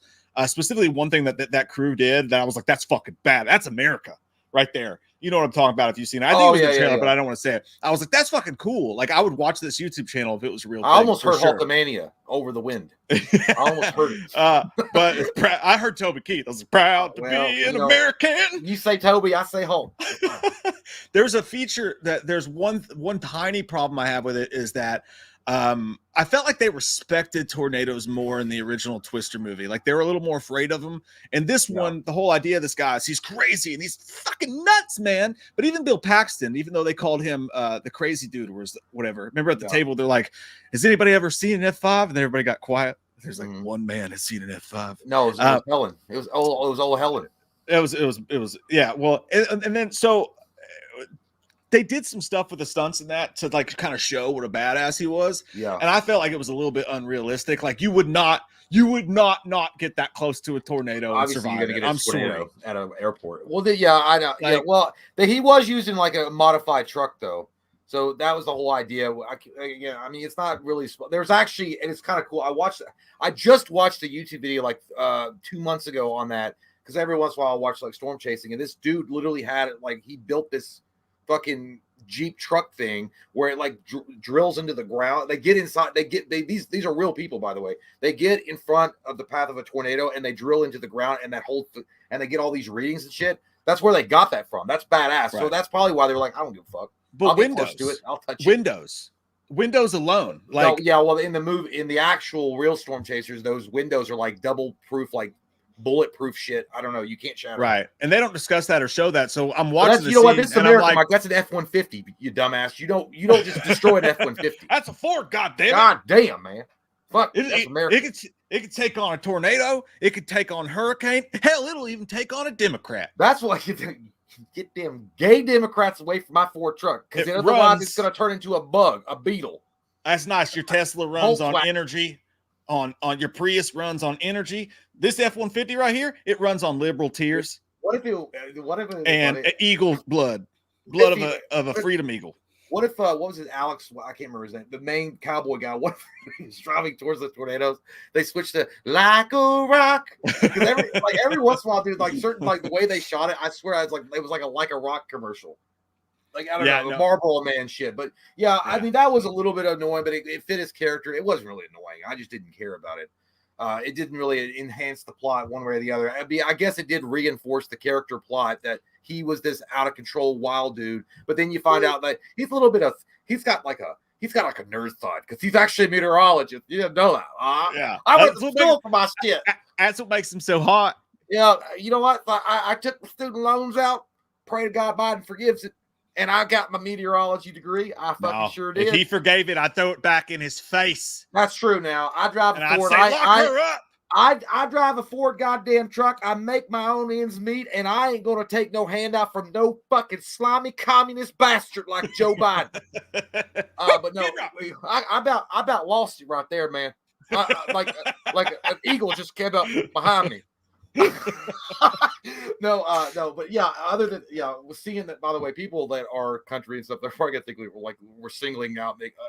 No, it's just it's funny that they were like really like magnifying this particular aspect of his character. But I mean, it is what it be. I mean, I feel like they did it in a subtle way with Bill Paxton, and it wasn't like blown out of proportion. Like, yeah, damn, woo wee, buddy, I like that, man, but fucking record it. Yeah, like now watch this drive. But then again, I mean, I feel like that guy, and again, Glenn Powell. I keep on wanting to say Glenn Close. Glenn Powell. I feel like his character wasn't really annoying, but it was like kind of like bearable. He got better as the movie went on. I was like, yeah, okay, I get it. I'm right on the fence with him too, man. My wife said the same thing. Like, I don't like. I start to hate him. I start to hate him just a little bit, and then I'm like, you're not so bad. Get over here. Let's shotgun a beer together. Like let's do gay chicken. Close your eyes. Yeah, move towards each other. Open your mouth. But just taste it. Just taste the juice. But I mean, obviously, Twister felt more original, and Twister. I think the biggest difference between the two movies is that the original Twister was a lot more suspenseful to me, and it kind of had scary moments in it. Like you were talking about the drive-in. That was great. The scene I thought they were going to recreate the drive-in in was not actually the scene they did it in. They did it at a different point. And I will say that the ending set piece, and the ending set piece to this, man, I thought was pretty damn cool because they're out there, they're in this open town, and obviously bad shit's going on. But the way they used, and they're a little too CGI in these moments for sure, but the way they used the settings around them, I kind of felt like I was on that Universal Studios ride from the 90s, Earthquake, where they would take you in a tram under the ground, and like the ground would break, and like water would rush in over here, and fire would rush in. I think they renamed that to the Twister ride. You can watch the old footage on YouTube. Well, no, they had a Twister ride, but it wasn't that one. They did their own thing. I actually went to that one. I went to the Twister. It's dude, it was awesome. Like you stand behind a gate. Amazing. They create their own tornado. But no, like I remember thinking specifically watching that final set piece, and I was like, this is really cool because it has that Earthquake ride vibes to it. It's fun. And that's the thing. Like, I like the movie, and it's a total success for me simply because it felt like you were in the theater watching a dumb 90s blockbuster that was only there to entertain you and fucking nothing else. And I just missed that. Well, you know what, and that's what I agree with. I think at the end of the day, I enjoyed it because it was a very simple movie. It was a very simple plot. It was a very simple follow along. Look at these cool tornadoes with the special effects, and that was it. I didn't have, and again, I'm not like I wasn't expecting a Shakespearean plot with all this crazy twists and turns in it. I figured it was going to be what it was, and I had fun with it at the end of the day. And you know what? Sometimes you can watch a movie and just escape and not have to worry that they don't have to have any kind of political message in it or messaging at all, and just enjoy the fucking thing for what it is. Now, I do know that the director said something, and actually, I agree with that. I read this. The director of Twister said, because I know there were some groups out there that were mad that they didn't use their platform to talk about global warming. And I'm like, oh my God. Goddamn Joe Biden again. I know, fucking Joe Biden. Get him out of here. Sleepy Joe, all the time you wake up is to fucking suck off the tit of a fucking American. Bunch of green-haired, slack-jawed, sitting in front of their... You thought I was going to say it, didn't you? Sitting in front of their computers, yelling at the wind. Oh, no, you know what? You might they not didn't say their pronouns in the movie. What the fuck? You might not have said it, but your eyes said it. But no, no. Here's the thing. That's how I look at consent when I'm in the bedroom with a woman too. Yeah, I heard your eyes said the eyes were huge. They were all big, and I was like, I'm moving in because they said yes. But no. Well, here's the thing. Your mouth's telling me no. But the director was like, yeah, pretty much his response, and it's not exactly verbatim what he said, but paraphrasing. And he's like, not every movie has to have messaging in it. Mm-hmm. And that's 100% accurate. There are movies that it's great when they have messaging in it and they do it right and it's effective. But generally speaking, when you're making a movie about fucking tornadoes in Tornado Valley and it's a goddamn Toby Keith, woo-wee, fucking American, driving a goddamn Ford F-150, hunting them down. Just make it a fucking entertaining flick, and they did. I think someone mentioned it was flat. I'm not going to say it wasn't. It's a very easy, fucking not hard to follow plot. But at the end of the day, I'm going to give it a 7.0. I think it's a 7.0. That's what I think. I think the tornadoes look good. I think that they did a good job with the special effects. The plot and the acting they're passable at the end of the day. I could easily see this being a Netflix thing and been like, oh, okay. But I'm glad you want everything to be on Netflix just because you don't want to go to the movie theater. I don't give a fuck what your opinion is. You can't put Twisters on fucking Netflix. It's a spectacle. Yeah, it's a big screen. Holy shit! Fuck. Night of the Twisters was a made-for-TV movie. Fucking communist. How about that? Listen. How about that? How about that? I thought we were going to watch a movie about a storm with like rain, not snowflakes. Yeah, well, you know what? You're wrong because sometimes snow does come down when a tornado. It's called hail. Why don't you pick up a book? Why don't you pick up a book and read about it? But no, it's still at 7 point. I mean, I would give Twister 1 is way higher. But again, I don't think it's. I think if you're not going to waste your money if you go see it. If you like Twister, the first one, and you like tornadoes, and you like to be like just turn your brain off and watch a movie that's it. It's a 7.0 to me. It's I go touch higher. It's an 8 out of 10. Whoa! It is. Yes, sir. Yes, sir. I gotta get out of it because I'll stay that way all fucking night. Be careful. It's so easy to slip back into Country Mac. But no, dude, I really the same way that I enjoyed like The Nice Guy. I thought The Nice Guy was fun. It felt like I was watching a summer blockbuster in the movies. And another one, there was another recent movie just like this that just felt fun and like old school, and I really enjoyed it. Long Legs. God damn it! No, that was definitely different. That was a huge summer blockbuster. But yeah, and they did again. That guy was smart. They didn't try to put any messaging in it. Like, whatever. This is not the kind of movie for that or whatever. But it felt old school and it was fun and they did a good job with it. It's just one of those movies that's like it's not a holy shit package. Oh my god, it's the greatest movie you'll ever see. Top Gun Maverick. Top Gun Maverick and Twisters are very comparable to me. Like a lot of people say they wouldn't because they give Top Gun Maverick so much more praise than they would this great movie. But it's the same ideal for me. Top Gun Maverick came out. They just had a good time with it. They made a solid ass movie with solid special effects, and they just enjoyed the ambiance of the movie and put it in this one as well. And I feel like that's what Twisters did with Twister. Yeah. Twisters is to Twister what Top Gun Maverick is to Top Gun for me. The only reason it's not as good is because obviously we didn't get the great big dick Bill Paxton back, and that would have put it over the top rope. Well, even that's what I'm saying. Like, it's weird if you look at Wikipedia and how they describe. I think I don't know if it's described. It said it's somewhere between a sequel and a remake. So the cameos that are in, or the cameos, the Easter eggs are in it. They're almost not needed. Because and this is not a spoiler. It's not. They don't.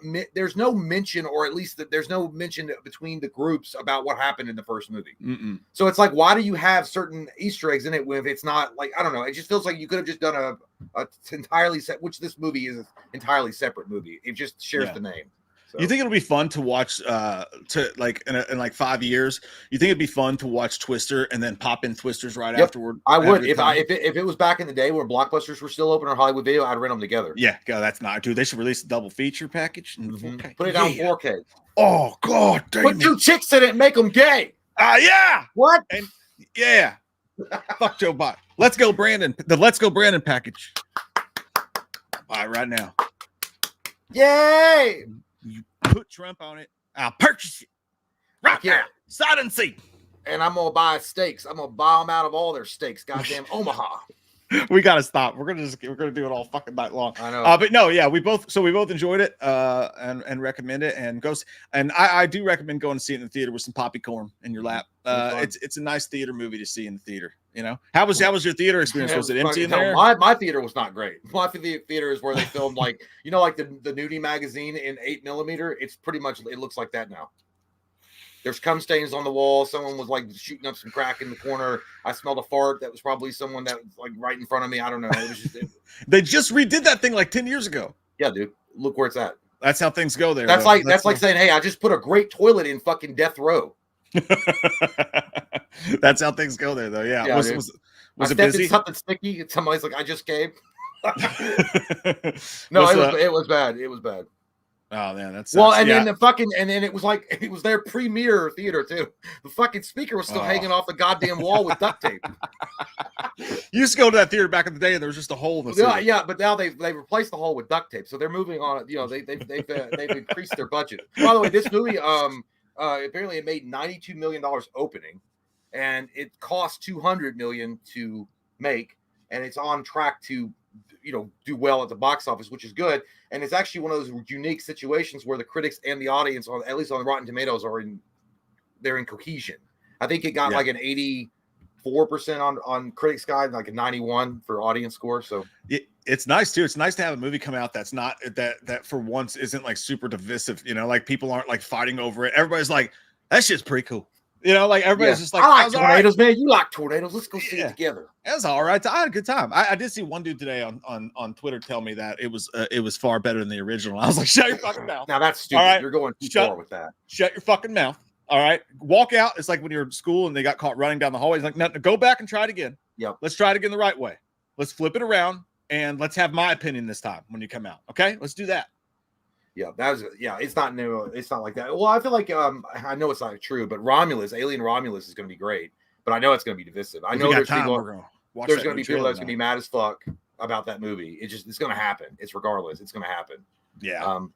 But I mean, I wish that there was another movie coming out that was like Twisters, or was like just I want to see another big time alien mass invasion of the Earth, where everybody has to come together to fight them, like they did back in Independence Day, or an asteroid's coming, something. I want to see like a disaster movie like that again.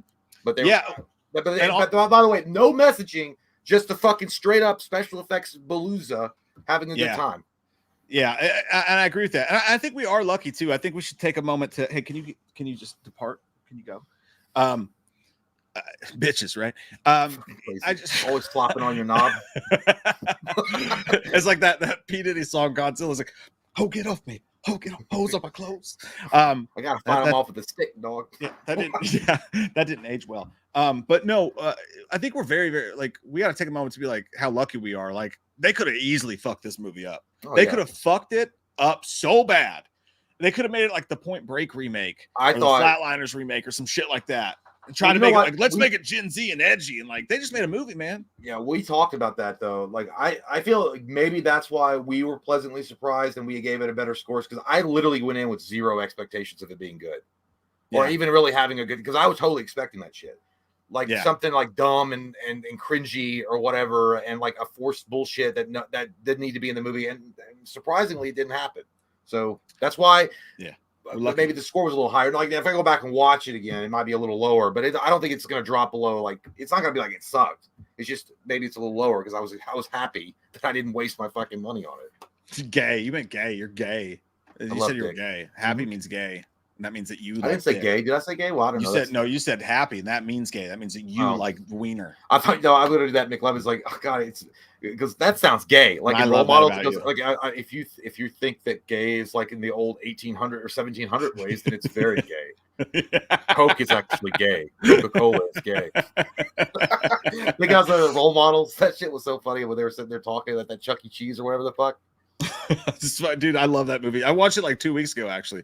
Tell her you miss her whispering eye. Oh my god, I miss her I got pay. All right, hold on. I'm gonna take me a pee. I'm gonna let my where you going, you motherfucker? Get back here. Get back here. Like you're a fucking Paranormal Activity house. We are at 9:03 p.m. on the Super Titties. All right. And God, when I come back, we're not doing the country accent anymore because I can't break it once I start. Hello, Sydney. 9:03 with John Corin.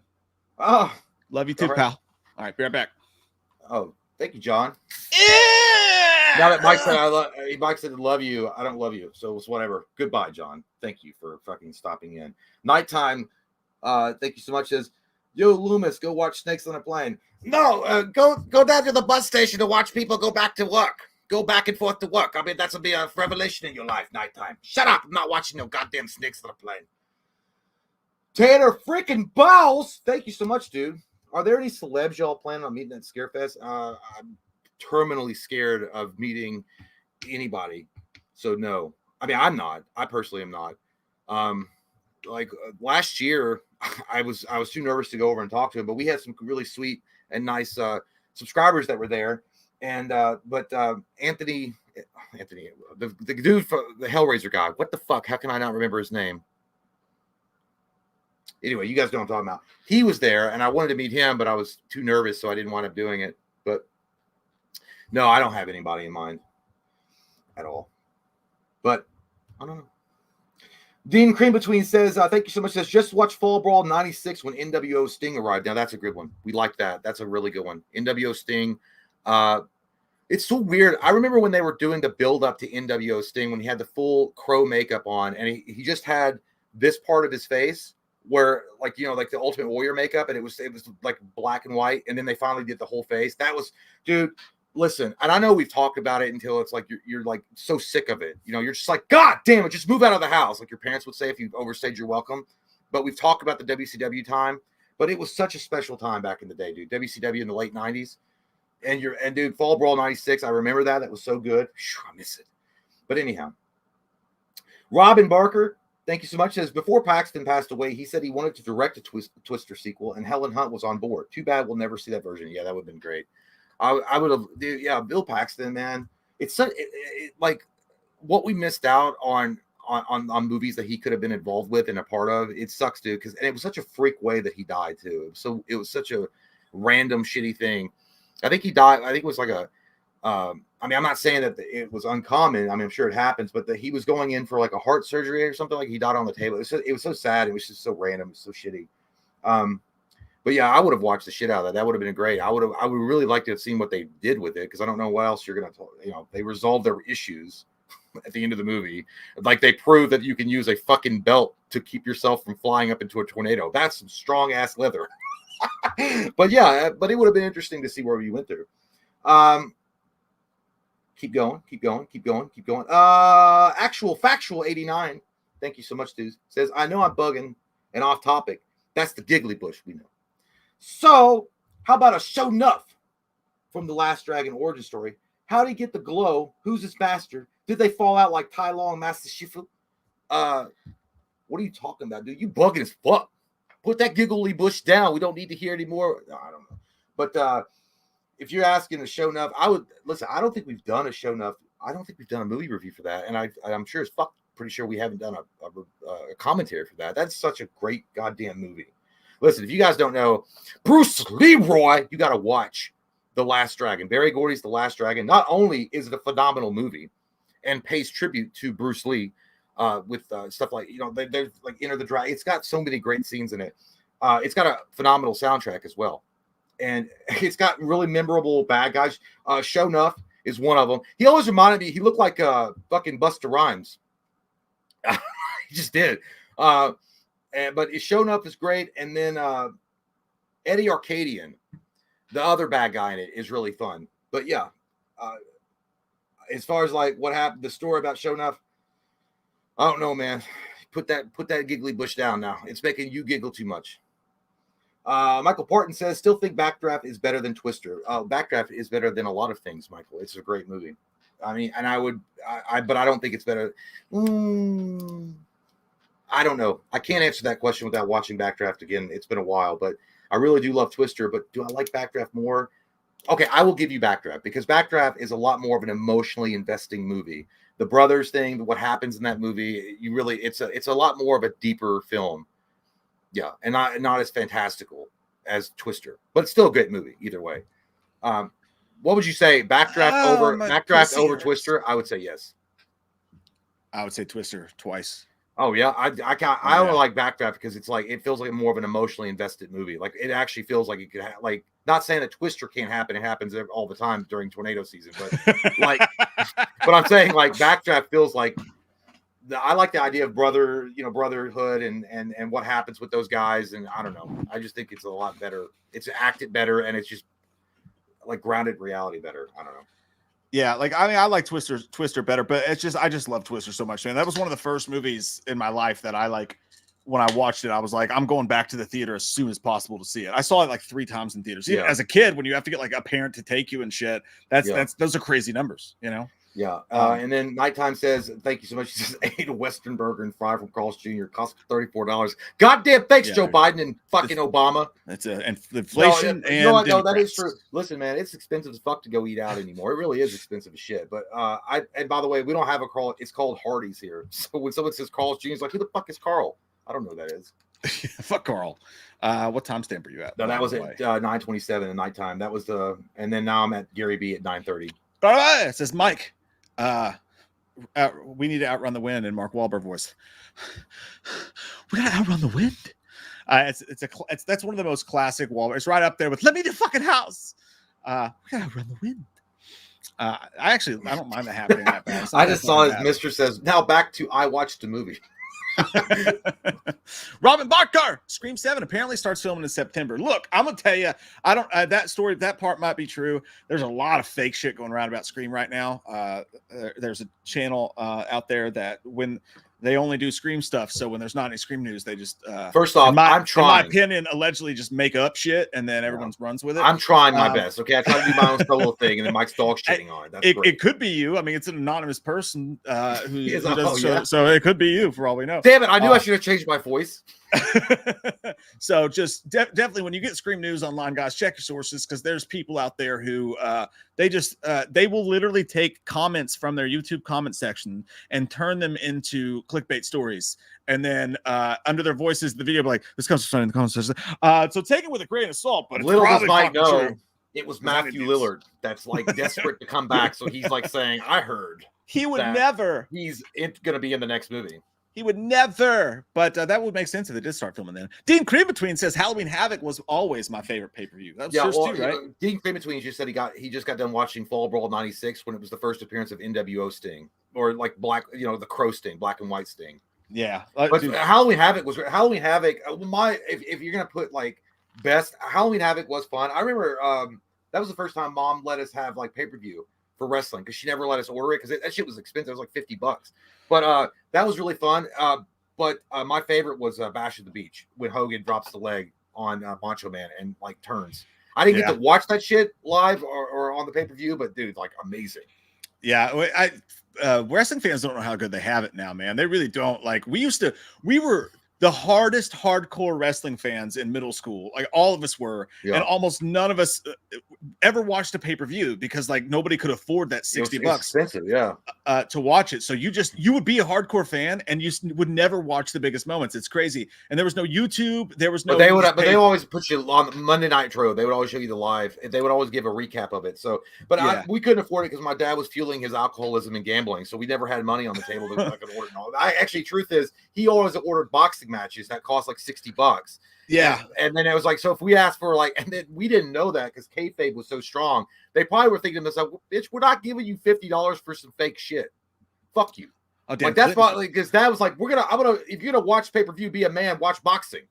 Yeah. Dude, Clinton had a fucking hot box as a kid and watched every single pay-per-view. If I had known how that shit worked, I would have done it too, but I didn't know how that shit worked. Yeah. Do you remember? I only ordered one pay-per-view and it was my entire birthday present. I don't remember what it was, but I had you and Cody come over the house, got Dad to rent it, and I think it was wrestling. It was a wrestling thing. No, it was wrestling, but I'm saying like it was in September, so I don't know which one that was, but it was at the end of the month of September.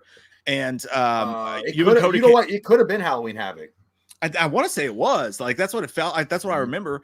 But anyway, it turned out to be like a really shitty, forgettable one.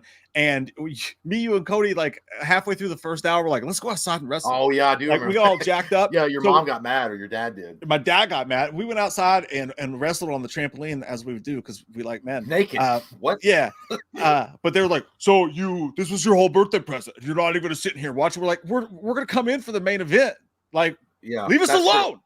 Yeah, but we were like, it was so weird back in the day too. Like, and it was, I don't know why, but like The coolest matches, though, some of the best matches were the lightweights, like Psychosis, Eddie Guerrero, Dean Malenko, those kind of matches, the high flyers. But you, like, as a kid, you just want to see the big names, like the Macho Mans or the Hulk Hogan's or whatever. Yeah. So you always, I'm not saying I didn't appreciate those. Chris Benoit, I'm not going to praise him too much, but back in those days, when you didn't know what he had done or what he was going to do. But nowadays, dude, I just miss those fucking times.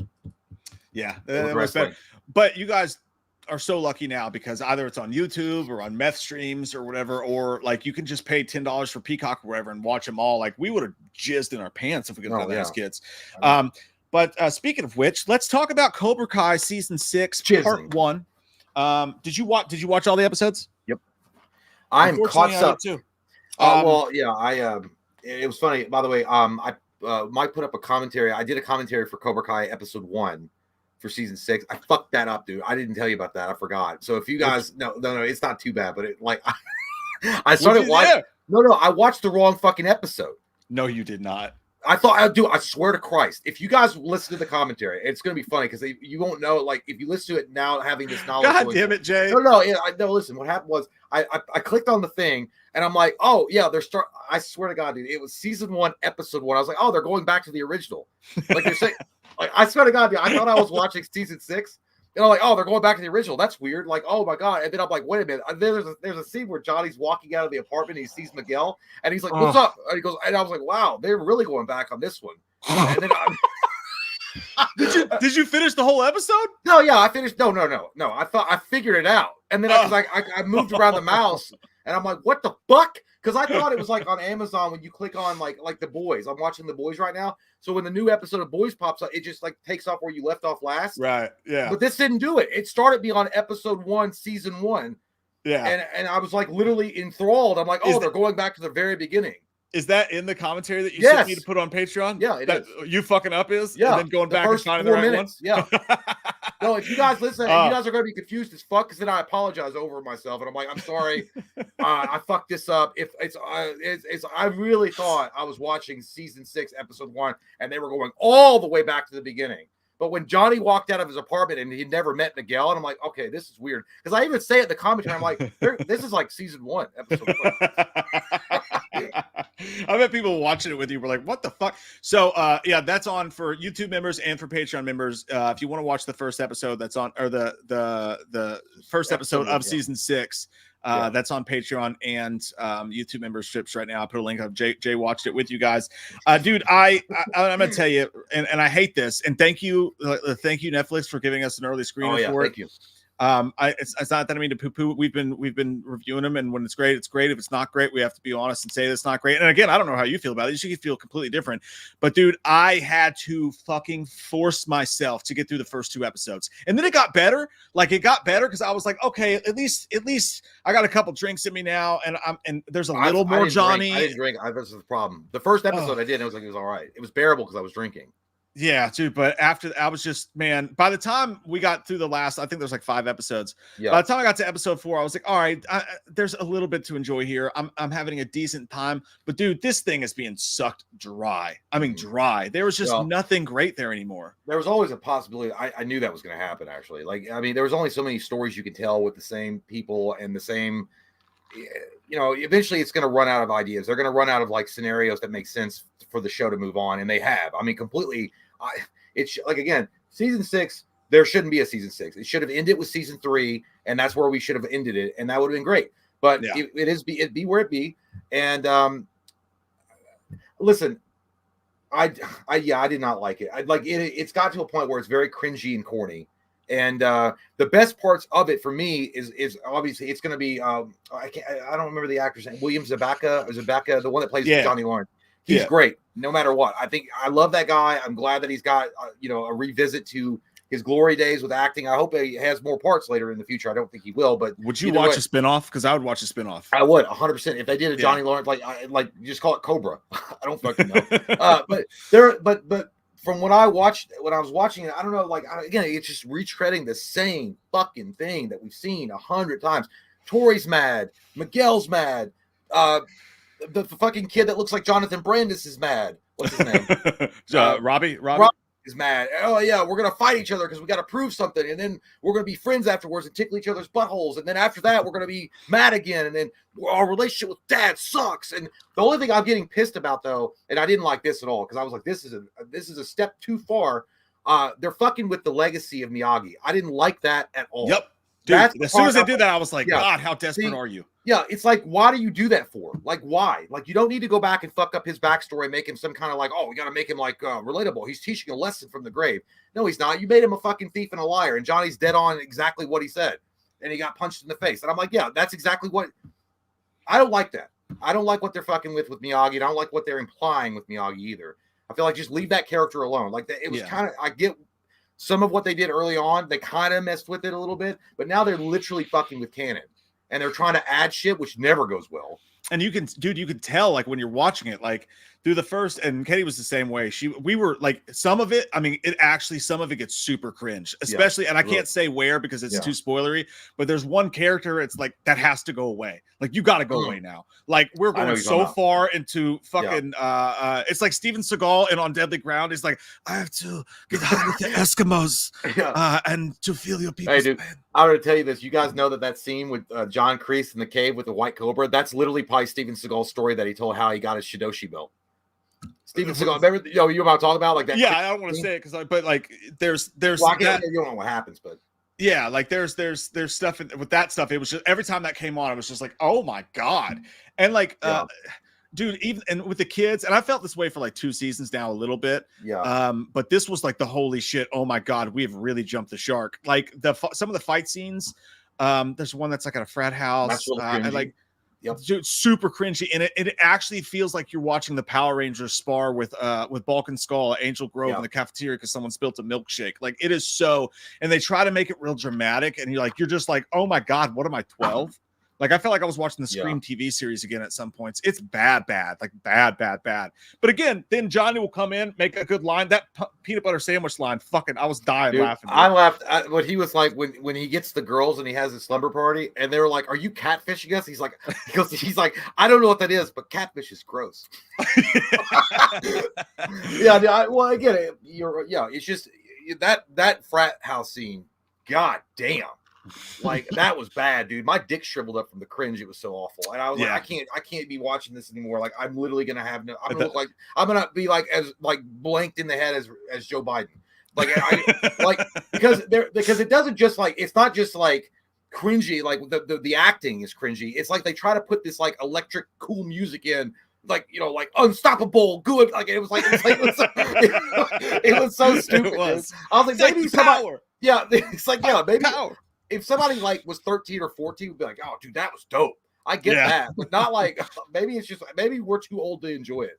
I don't know, but we were before it was relatable and like fun and like you cared about the characters. And now, honestly, dude, like I won't say why, other than the fact that for the obvious reasons, like Ralph Macchio's character, like I'm starting to hate him. I'm like, dude, just me. I was the same fucking way. I was like, "Fuck you, Ralph."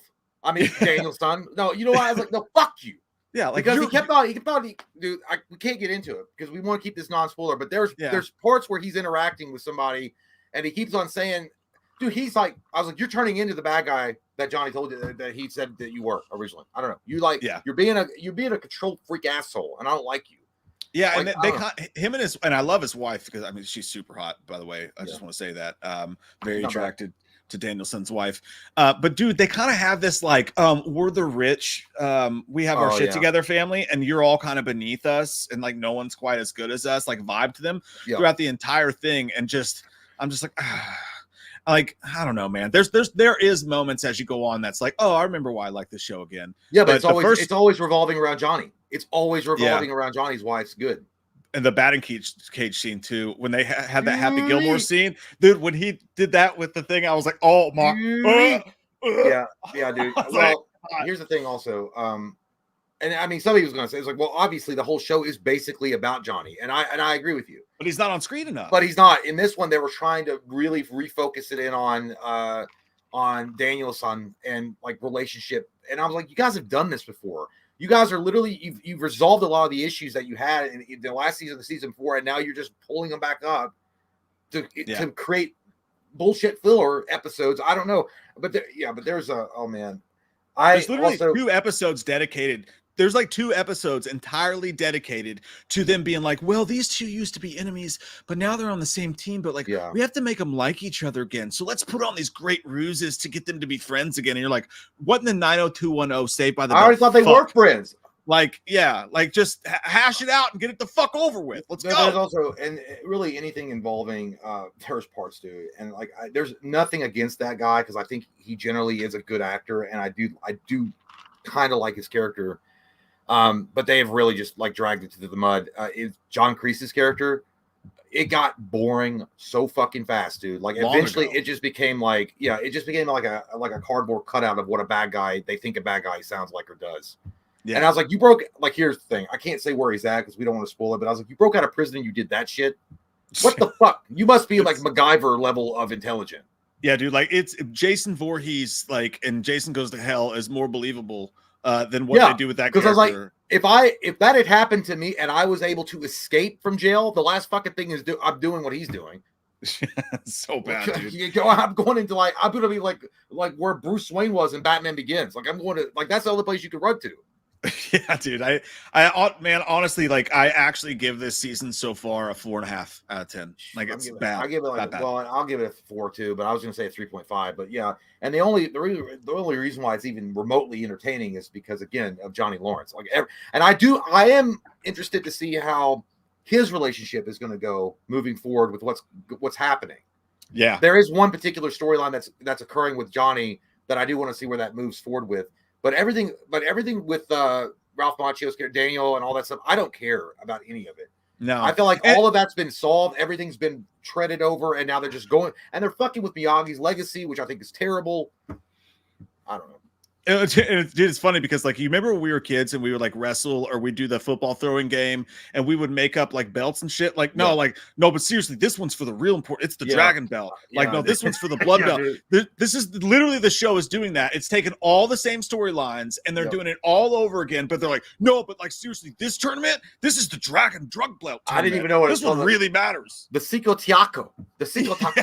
And it might be a real thing. By the way, I'm not trying to disrespect it if it's a real fucking tournament that's held in karate, but I don't know if it is or not. It just seems like some made up bullshit. But yeah, it's like the hill or the valley tournament was always the big one that everyone talked about, the valley tournament, and that made sense. And then it was the international tournament, and that made sense. And now it's like fucking like it's the CQ Dude, there's also like what they should do is like, hey, let's just take Hawk and make him enter the Kumite and make him go enter the Kumite and fight.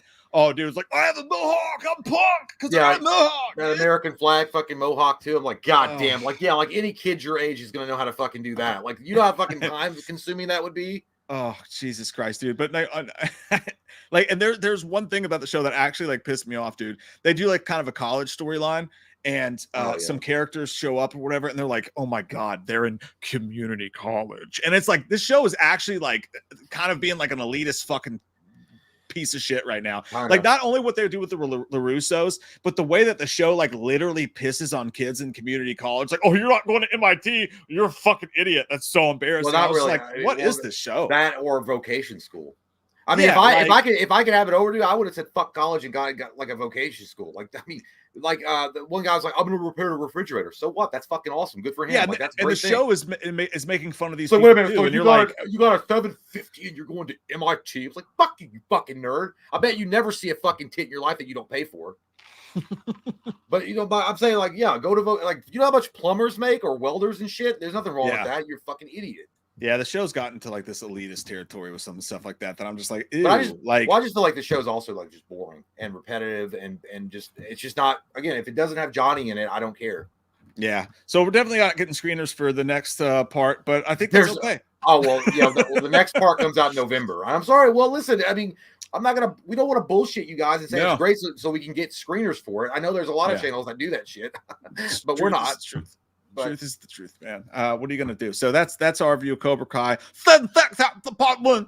I haven't seen this fucker in a while. Christopher Sampson. Wow, dude. Coming to the moon like that bitch. Alice, you got a new profile pic. You got a lot going on there. You got a lot going on there. I would love I would love a movie to star Edward Norton to play a president like Hang on. I would love a movie to star Edward Norton to play a president like Trump, not look like him. Tom Hardy as vice president and Bradley Cooper as a hitman. I think you like got. in Sniper. I think you got a hit on your hands there. That sounds good. Or I don't know. Edward. I think. Well, if you look at Edward, I think Nicolas Cage would play a really good Trump back in the day as a face-off, like the way that he was in Face-Off. I think you're just kind of wild and crazy.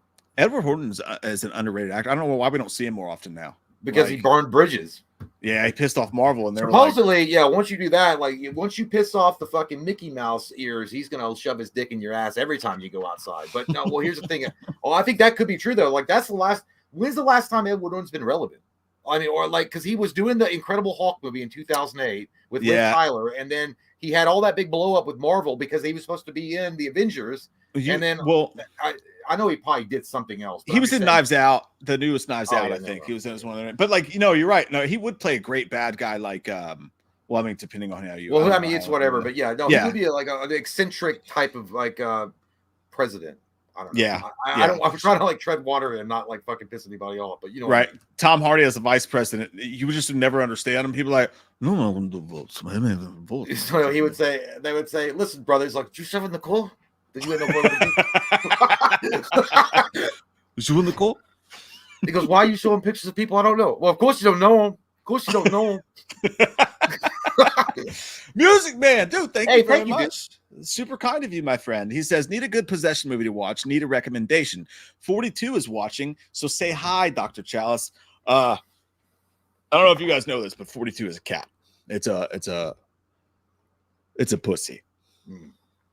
And not the kind that you leave your wife and kids for. Unless you really love cats. It's not named after Hitman, as we originally concurred. But, I would say that I want to pet your cat. And I'm not just talking to your feline. I'm talking to all the women here above the age of 22. That's better. -3. I want to say that I want to pet your cat. And find me on Grindr at imadoctor.com. And we can make that happen. So, yeah. Great stuff, McGruff. It's important. I'll tell you what, man, besides the obvious choice of the Exorcist possession movie, I will give you, I swear it's underrated because it's never really talked about in the same awe as The Exorcist. The Exorcism of Emily Rose. Fucking phenomenal movie, dude. I love that movie. It's a court drama and a horror movie. It's really good. Yeah, it's like Tom Cruise's The Firm meets The Exorcist shit, and I like that. But no, it really is a good movie, and it actually does answer a question that, well, not really doesn't really answer a question, but it does throw up the questions like, do parents have the right to pursue resolutions to things that they would think that the medical side aren't going to answer? I'm not going to spoil it for you, but that was a real court case that really did happen. And it was really well acted too, because the girl that plays Emily Rose, she's also known from Dexter. She was the sister in Dexter. It was so convincing that there's a barn scene where she's supposedly possessed by Lucifer, and they had to stop filming because they thought she was legit fucking possessed. Yeah, I remember this one time I made a girl squeal like that, but not. It never happened. Me too, pal. Me too. I've never done it before, but no, but that was actually a very fucking scary scene. No, that's a great movie. I'll give you two on two different sides of the spectrum. Black Coat's Daughter. It's directed by Oz Perkins, the guy who just made Long Legs. Really frightened me. Actually scared. I don't know why I'm doing Charles. It really frightened me. It was the scariest movie in 2024. No, it actually scared the shit out of me. Got inside my crawl, but it's a slow burn A24. You know what you're in for that. And on the flip side, if you're looking for an entertainment possession movie, a lot of people don't think this is scary. This is one of the early movies Jay and I reviewed on the channel. It's called The Possession. Jeffrey Dean Morgan's in it. That movie scared me. I don't know why. I remember that movie. That movie, I always am scared, and Mike was scared. I remember watching that in the theater. I'm like, it's all right. Yeah, it wasn't that bad for me. Most people have that reaction to it. They're like, oh, that's okay. It was pretty good. For me, I don't know why. That particular movie just scared me, man. They had a couple scenes and I was like, oh, I don't like it. It's like, don't buy some fucking shit at a yard sale, you dummy. No, it got me fucked up. But thank you so much. I really appreciate that. You, man. And hello to your pussy cat. Hey, you know what, though? I have to go pee, though. I have to pee. I was going to say it. Fuck. I said it first. You called shotgun. It's fine. I'll be back. Take a picture of your dick for me. Scratch and sniff. You got to pee on it just a little bit. They not like us. I don't know why. Why is that what popped in my head? Why? Michael, part 10. Why do we have to wait until November for part 2?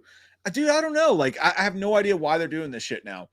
But I will say there is a show. I'm telling you guys, if you want some TV to watch, listen to me. Listen to my hooves. What movie is that from? Listen to my hooves. Listen to me, though. I'm dead ass serious. There's a show on Apple TV right now that you're not watching that you fucking need to watch. If you like David Fincher, if you like Jake Gyllenhaal, if you like suspense, drama, fucked up, windy, twisty, weird tales, this movie is like David Fincher and Jake Gyllenhaal and Aaron Sorkin fucked and made a TV show. Aaron Sorkin didn't write it, but it feels like he did. So good. It's called Presumed Innocent, and it's on Apple TV, and there's only one episode left to go. It comes out Tuesday or Wednesday night, so you can go ahead and binge it. And then there's going to be a season 2, I hear, which I don't know how, because I'm like, how the fuck does this go 2 seasons? But the shows, and if anybody knows, don't fucking tell me, because I've never seen the original Harrison Ford movie. I don't want to know. I'm engulfed in this show, man. It's so good. Jake Gyllenhaal's so good in the movie. And what it's about, it's about a prosecuting attorney, and then someone he's I won't say anything about it because I went in blind and that was the best way to go. But just going completely blind. Don't look it up. Just trust me. If you're a David Fincher fan, if you like drama, suspense, thriller type shit, and you like Jake Gyllenhaal, down to literally the title drop where it's like Presumed Innocent, it's a fucking Fincher film, man. It feels that way. It has nothing to do with it, but it feels like he does. I cannot recommend it more. And while you're there, also watch Shrinker with Jason Segel, great comedy, and Ted Lasso. Apple TV's worth it just for those 3 shows, and you can delete that shit, But goddamn, dude, Ryan, I saw the Scream Shaker. All right, I saw it on Instagram. G Fuel has a Scream Shaker shit. I should probably check my Instagram DMs because I never do to see if they got back to me, which I know they didn't. But I saw that and literally just balls to the wall was just like, hey, can we sponsor this? Because I want some.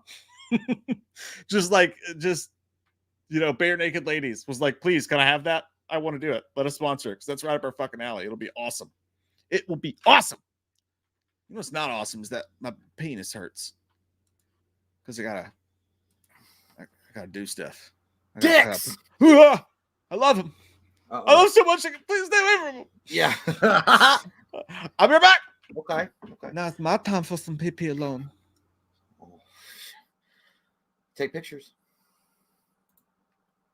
Okay, good. Okay, well, this is going to be interesting because it's been a while since it's been like a live chat where I can actually talk to you while you're talking to me. It's so crazy to see those membership things when you guys like Matt Hayes and Daniel Torres. But I also think that symbol next to where you're a member looks like you love Skechers shoes, which is fine. Who said that? James Yankowski says Exorcist 3, the best. It is very good. I will say that. Holy shit. Hello, Brian. It is very, very good. Nice. Hi, Jay. Thank you. A nice subscriber sent it to us a few years ago. It's very nice. Very nice. I've never been to Oregon, but it's a really nice hat. But yes, I will say Exorcist 3 is also a very good suggestion for a possession film as well. Gary B, thank you so much. The Sam and Tori friendship in Cobra Kai is another X. How the show jumped the shark. Yeah. You're right, dude. Listen, there's a lot of problems with that show as far as season 6. And I mean, again, there are people that enjoy it, which is great. It's cool. It is what it be. But for me, yeah, it's just the same old. I'm just like, and again, I can't give any spoilers for it because I don't want it to ruin for anybody. But that whole thing with Tori and her, I'm like, oh my God, like eye roll shits. Matt says, I hate Skechers shades. Don't you ever say that about me again. I'm sorry, dude. Dude, I used to have these fucking Skechers like back in the day, and they were my favorite boots. I had those, those like I always thought they were like I didn't know that because I was a kid, but some mom bought them for me, and I didn't know they were Skechers. I thought they were fucking Doc Martens, and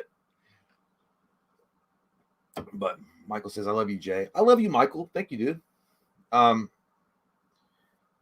Holly Roxy, chicken to China, the Chinese chicken. You have a drumstick and your brain starts to cook it. Oh yeah, dude. Yeah. By the way, it's really good, Holly. Also, the Field of Screams podcast knows as well. To go to the old karaoke bar and watch a drunk dude fucking do that. That is like some of the best shit of all time. That is so good. Kyle says, Jay, play Call of Duty with me. I suck at that game, but I'll play. Tomo Gato says, Jay, Halo got canceled, but they want to shop it around. Do you think Netflix can ruin it more? Man, I hope so. I told myself today, Tomo, when I woke up and I heard the news, I was like, man, I really hope that there's a streaming company out there that will just take a big fucking shit in the Halo cereal so more fans can be disappointed when they swallow that turd. Yeah, I heard about it. Listen, Halo fucking blew, dude. Like the TV show, I was not a fan, and I don't think Tomo you were either. But if they shop it around, man, I hope Netflix doesn't get it. I really don't, but they probably will. And I don't know. I don't get it, man. I don't get where, like, how it's so hard to make Halo awesome. Like, it was the same thing. I don't understand how you can't make fucking a Ghost Rider movie that's awesome. You can't, I mean, even though I will say I kind of like the Nicolas Cage movie. It wasn't great, though. How you keep fucking up with Blade over there at Marvel because they're stupid. I don't know. I don't get it, man. I don't get it. Colton says, Jay, your favorite Bruce Lee movie?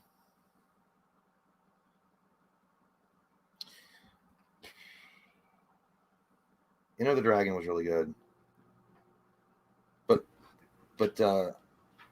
what? No, I came back and all I saw you do this. Like, listen, like this is what you were doing when I came back. You went, oh yeah. And like you look like you were in like one of those true crime things where they're like, I was getting ready to confess to a murder. Yeah, no, I was getting ready to say I didn't want to announce it. I was worried. I didn't want to announce it here like this, but I think I'm gonna go ahead and throw my name in the presidential race. It's open for I think at this point. But anyway, but yeah, I would say Enter the Dragon. I would say Enter the Dragon is my favorite Bruce Lee movie, but my favorite overall like story about Bruce Lee is Dragon, the Bruce Lee story. That's a fucking amazing movie that, again, that came out in the 90s. A lot of people don't talk about that film as well. But yeah, and then somebody, Tomo was talking about, I don't know if you heard about that Halo was canceled. Yeah. Because it sucked. And he was like, do you think that they're shopping around? He's like, do you think Netflix will ruin it more? And I was like, I fucking hope so. Yeah, I know. Supposed to go to Netflix? No, he said they're shopping it around. So it makes sense. But no, and I was telling you, what drives me bonkers and what like really turns the nipples blue from pressure is that how the fuck you mess up Halo? Like, I don't get how you can't make a great Halo show or a movie or like a Ghost Rider movie or Blade and they're fucking that up over at Marvel. I don't know. It's just so weird. Like, these are like the simplest stories to tell. Like Halo, by the way, back in the day, if they had released that movie and let Peter Jackson work on it, which he wanted to do years ago, and give it the Lord of the Rings treatment, it would have been our generation Star Wars. If they had released it when it was white hot and they had let Peter Jackson work on it. Yeah, like don't be racist, but yeah, I mean, I think so too. Like, I think they fucked it up. Yeah, I mean, there's also there's room for a lot of different colors inside of Halo. Why can't it be black hot? Listen, I don't think that's a part of the rainbow, Mike. Can you just calm it down with that? Excuse me, I didn't hear you give your pronouns before we started, and I would like you to start. You need to announce them before you say things to me. Yeah, every time you state your name, I would like to know where you stand. Zay Zim, we like that. Okay, we'll move from there. That's fine. But no, yeah, but I am a dragon. But I was trying to think of anything else. If there was anything else, big news that came out. I'm gay. Well, that's not big news. Everyone knows that. But just saying. The Halo thing wasn't huge news because I think that was always bound to happen. Oh, it's not news because I don't give a fuck about it. But The Acolyte, episode 8, finally that aired a couple of days ago, and there was a big surprise about Darth Plagueis that premiered in it. If you Star Wars fans who know who that is, and they were like, "Is it enough to save the show?" Fuck no, it's not. Star Wars: The Acolyte, hell, fucking, they could have literally dropped Alec Guinness. They could have gone back in time and got Alec Guinness, the original Obi-Wan, and dropped him in the middle of it, and it won't save it. The Acolyte is over. Like, they are not going to renew that piece of trash, and I'm good for them. They won't, because I feel like they were just like, you lost us. I don't know where the fuck did the budget go. That show cost so much fucking money, insane amount of money, and it looked like it was made for $1.50.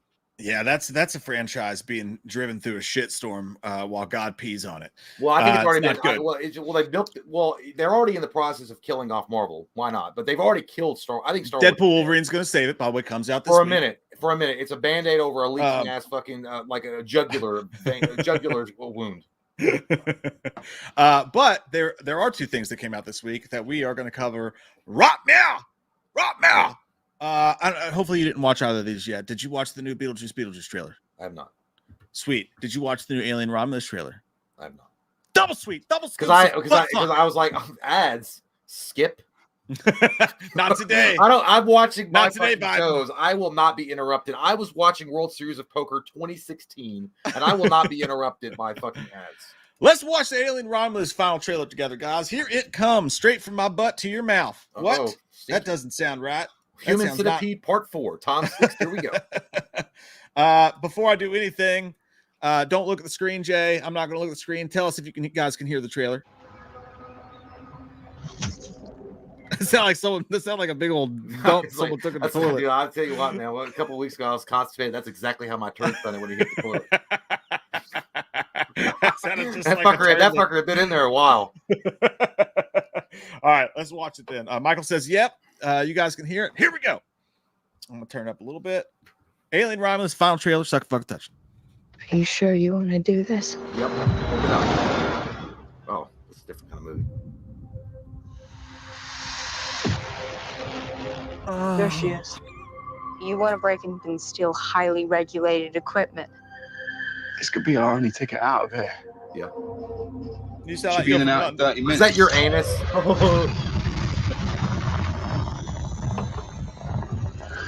That's me and Jay when we watch movies together. It really is. It's very romantic. Welcome to the Romulus Space Station. Matrix.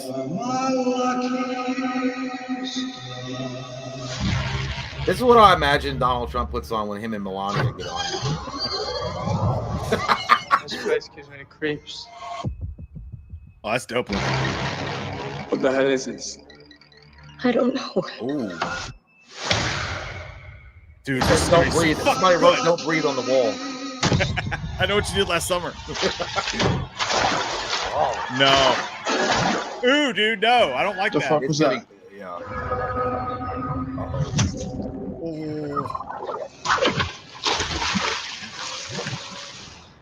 Yo, Stop playing around, man. Just get up. I'm not playing around. There's something in the water.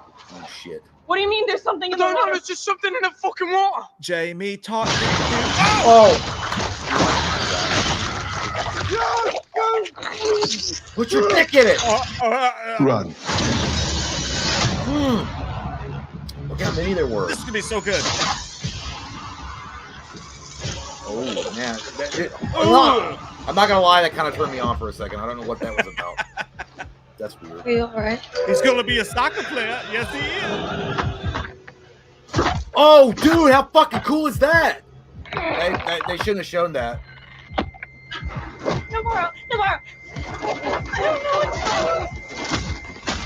do. Give us a Pepto-Bismol!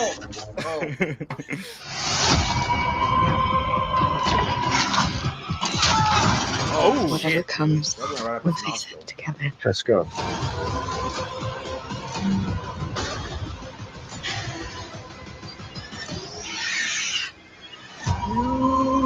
Impact event in 5, 4, 3, Sally said, I like it. 1. Dad? That's me when I run out of beer. But, dude, I like, listen, Yes. Clay, there's not much more to say. Just say Clay. Like if you could shut us up for a few minutes, it's telling you something. I was like at that last few seconds, I was like, oh my god, this looks fucking incredible. It does. Now, again, it goes back to the same problem a lot of these trailers get is they show too. I feel like that scene with the chest thing shouldn't have shown that. That looked fucking awesome. I can't wait to see that in the theater. Barb makes a great point, and it goes great with your point. So when you put those two points together, They make points. what am I doing? Make 2 points. That's not what I meant to say. What I meant to say is this. I think there's something to that, though. I think you guys are both right. Like the face huggers do freak me out a lot. And at the same time, you're saying that I think they showed too much in the trailer. But think about it. We all know how an alien movie works, right? You come across the specimen, a dumbass sticks his face in the specimen, the specimen face fucks the person who stuck their face in it. It comes out, and then the alien movie starts. Yeah. So I think what they're doing here, genuinely, I think what they've done is they've taken. I think this entire trailer is the first 20% of the film. So they've only showed the face hugger stuff, not a lot of the alien stuff.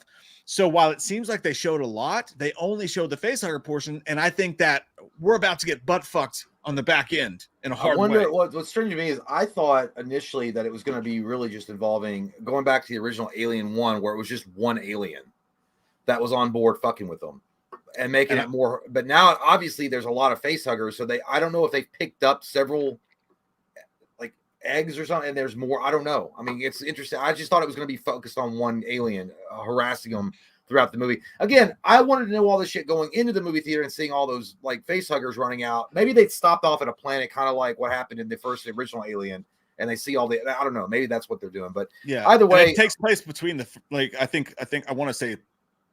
Shit, now I can't remember. It's either before the first. I think it's between the two movies. No, yeah, because Sigourney Weaver is still like floating around. She's floating around out there in the darks.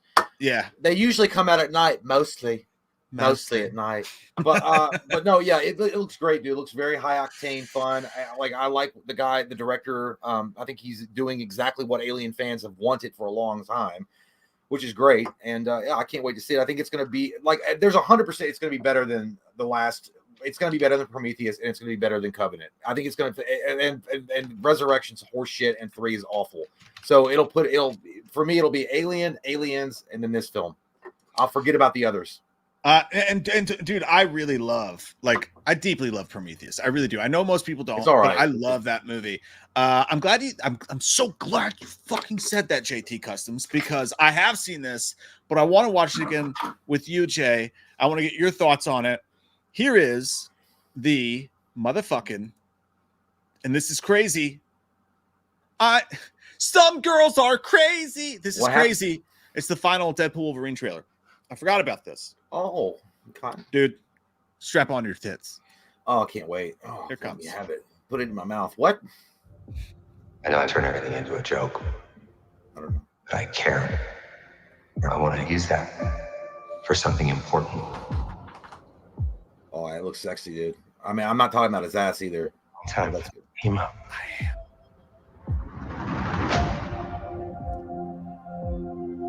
In my world, you're well regarded. You were an X-Man. Oh shit, that's cool. Fuck that, you were the X-Man. The Wolverine. Origin. He's a hero in my world. Yeah, well, he ain't shit in mine. Scott used to beg me to wear this suit. Oh shit, dude. So did Storm and Beast. But I couldn't have him thinking I wanted to be there.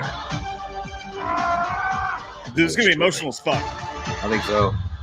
It's only 9 people, but my entire world is right here in this picture. And I have no idea how to save it alone, but you know how to save it.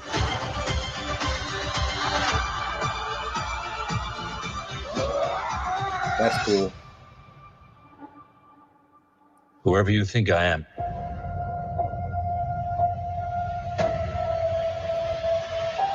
You got the wrong guy. Oh shit, dude. You were always the wrong guy. Wow. Fucking love that, dude. Till you weren't. Are you ready? Oh, Lady Deadpool. Cool. I'm the Wolverine.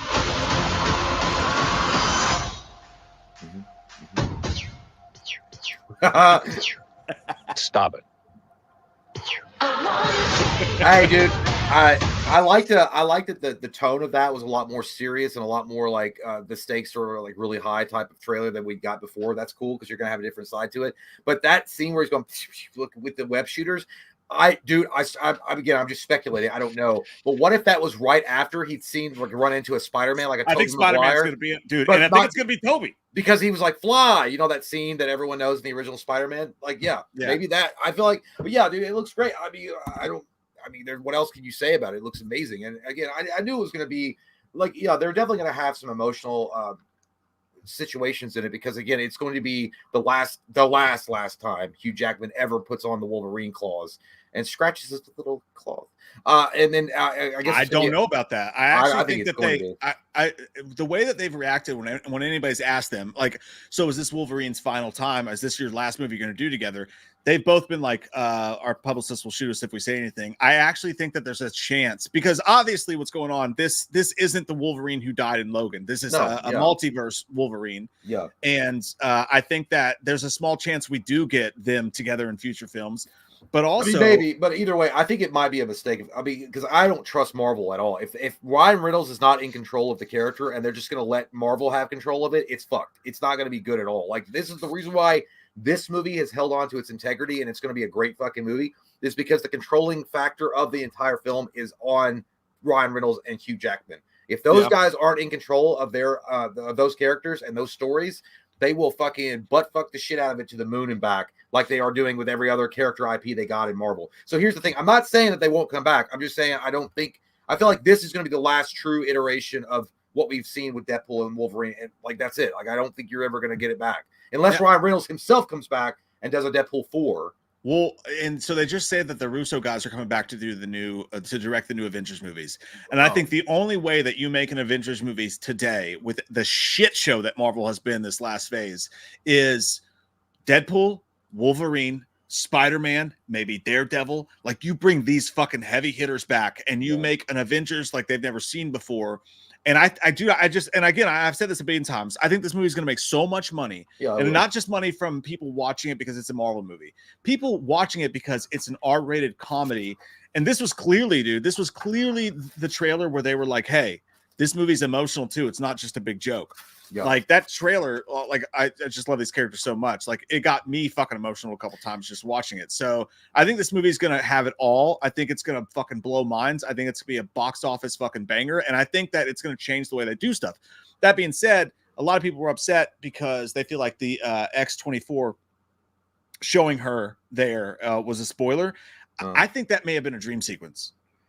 I think that may have been him dreaming and her talking to him in his dreams when he's dealing with all his guilt and shit. I'm not sure she's actually in the movie. Well, I don't know. It might be an actual thing because in his world, he doesn't have a daughter. I'll bet you $1 million. Yeah. But it was a cool reference where he was talking about 23. Sorry, not 24. Yeah, 23. You got to get that correct. They will fucking rape your asshole if you get it wrong. Appreciate you, JT. But I thought it was a cool reference when he was talking about Scott and Storm or whatever. Always wanted me to wear that costume, which I feel like is a nod back to the original X-Men, where it's like, what do you prefer, yellow spandex? Yeah. Which the original singer X-Men, maybe it wasn't, but it felt like it was. But yeah, overall, dude, there's going to be a lot of cool moments in the movie, and I can't wait to see them all. I hope, like, this, if this is the final trailer, good. I hope there's nothing that leaks. I'm sure there will be cameos, but either way, it's easily, this movie's an easy $1 billion for Marvel. Easy. Yeah. And they'll waste the fucking good grace that Ryan Reynolds gives them back. Even if Ryan Reynolds gives them a free gift card to Mint Mobile, they're still going to fuck it up. But at the end of the day, I don't even need to see the movie, and I already can tell you it's going to be a 10. Yeah, no, I can't tell. I feel exactly the way, dude. I mean, it's a 10. I mean, it's great. And but now it's time. What's great for me is I'm going to open up my first apple juice of the evening. Yeah, you are. Have some apple juice. You've earned it. The fast is over. Come hither. Rub-a-dub-dub. Like Dave Matthews said, hike up that skirt a little more for me. Who put piss in my apple juice? And show the world. That was such a weird lyric, wasn't it? What? Dave Matthews. Hike up your skirt a little more. That was weird, dude. Show the world to me. That was fucking weird, dude. Actually, that's somebody that's never had sex before, and a pussy is all their whole world. They just want to see it. It just has a creepy crash into me. This dick. I always do. I swear to God, dude. I remember back in the day when that song came out and it would play on MTV when MTV still played music. And I'm like, this fucking sucks. Because the music video was weird. Actually, the music video scared me as a kid because it was weird. Like, it was just weird things that, like, it was a park. And it was like the way that they shot it was like strange. Yeah. But the song, I hate it. I guess I kind of like the song a little bit now. Not really. But it's like, at least maybe it's like a nostalgic thing. Like when I hear it, I'm like, oh yeah, Dude. that back in the day. Because it just reminds me of like the 90s, which I like. Dave Matthews is one of the most overrated bands in the history of music. Like, they're so fucking Well, terrible. you just Too lost much is good. Democrat. You just lost your DNC card. I took a dump on it earlier today. It's fine. They but might as the well two- just go to a Jack Black concert. You fucking sellout. Have we talked about that, by the way? I The know whole that- Jack Black well, thing? I didn't talk about it, but I will say it's not a good look for Kyle Gass because the apology thing that he put out on Instagram, he He deleted. did delete. Right. And I'm like, that's not so smart. So here's the thing about that, and I'll say this real quick, and this comes with kind of a disclaimer too. We've joked a lot tonight in the show. And we've talked. We've talked about all the stuff that's going on. God, damn. Listen, and I caught some shit. I caught some shit from people on Twitter because, like, so what happened if you don't know? And this ties into what we were talking about earlier in the show, and this will be very abbreviated, I promise. But I just want to be very clear about something. So when they had a concert, it was right after the attempt happened, and they were doing a happy birthday thing for Kyle Gass, one half of Tenacious D, and he said, "What's your birthday wish?" And he said, "Very inappropriate. Do Bad. not agree with it at all. Absolutely stupid thing to say. You should not say that." A lot of people had that reaction. I just think as a gut check react, people who really hate. Well, the that whole life stuff- is consumed by it. Right. Yes. And again, going back to what I said earlier, both sides. There's too much hate and there's too much love. I think it's there's a middle ground, especially for people on both sides. Like, dude, we don't need to hate each other because of who we fucking vote for, guys. Come on. It didn't used to be like that. It didn't That's used to be like politics, that. man. Like, I don't give a fuck if you're either side of the fence. Like, I have people in my life that I love dearly who are hardcore one side or the other, and I don't give a fuck. That's politics, man. Yeah, It's dude, not back- your whole life. Back It's in the not day, meant you to didn't, be. even, you didn't even fucking talk about it. Like, who you voting for? Like, I don't fucking know. And then that Yeah, was it. like- You moved on. It's like, I don't give a fuck. Yeah, I'm worried. I don't care.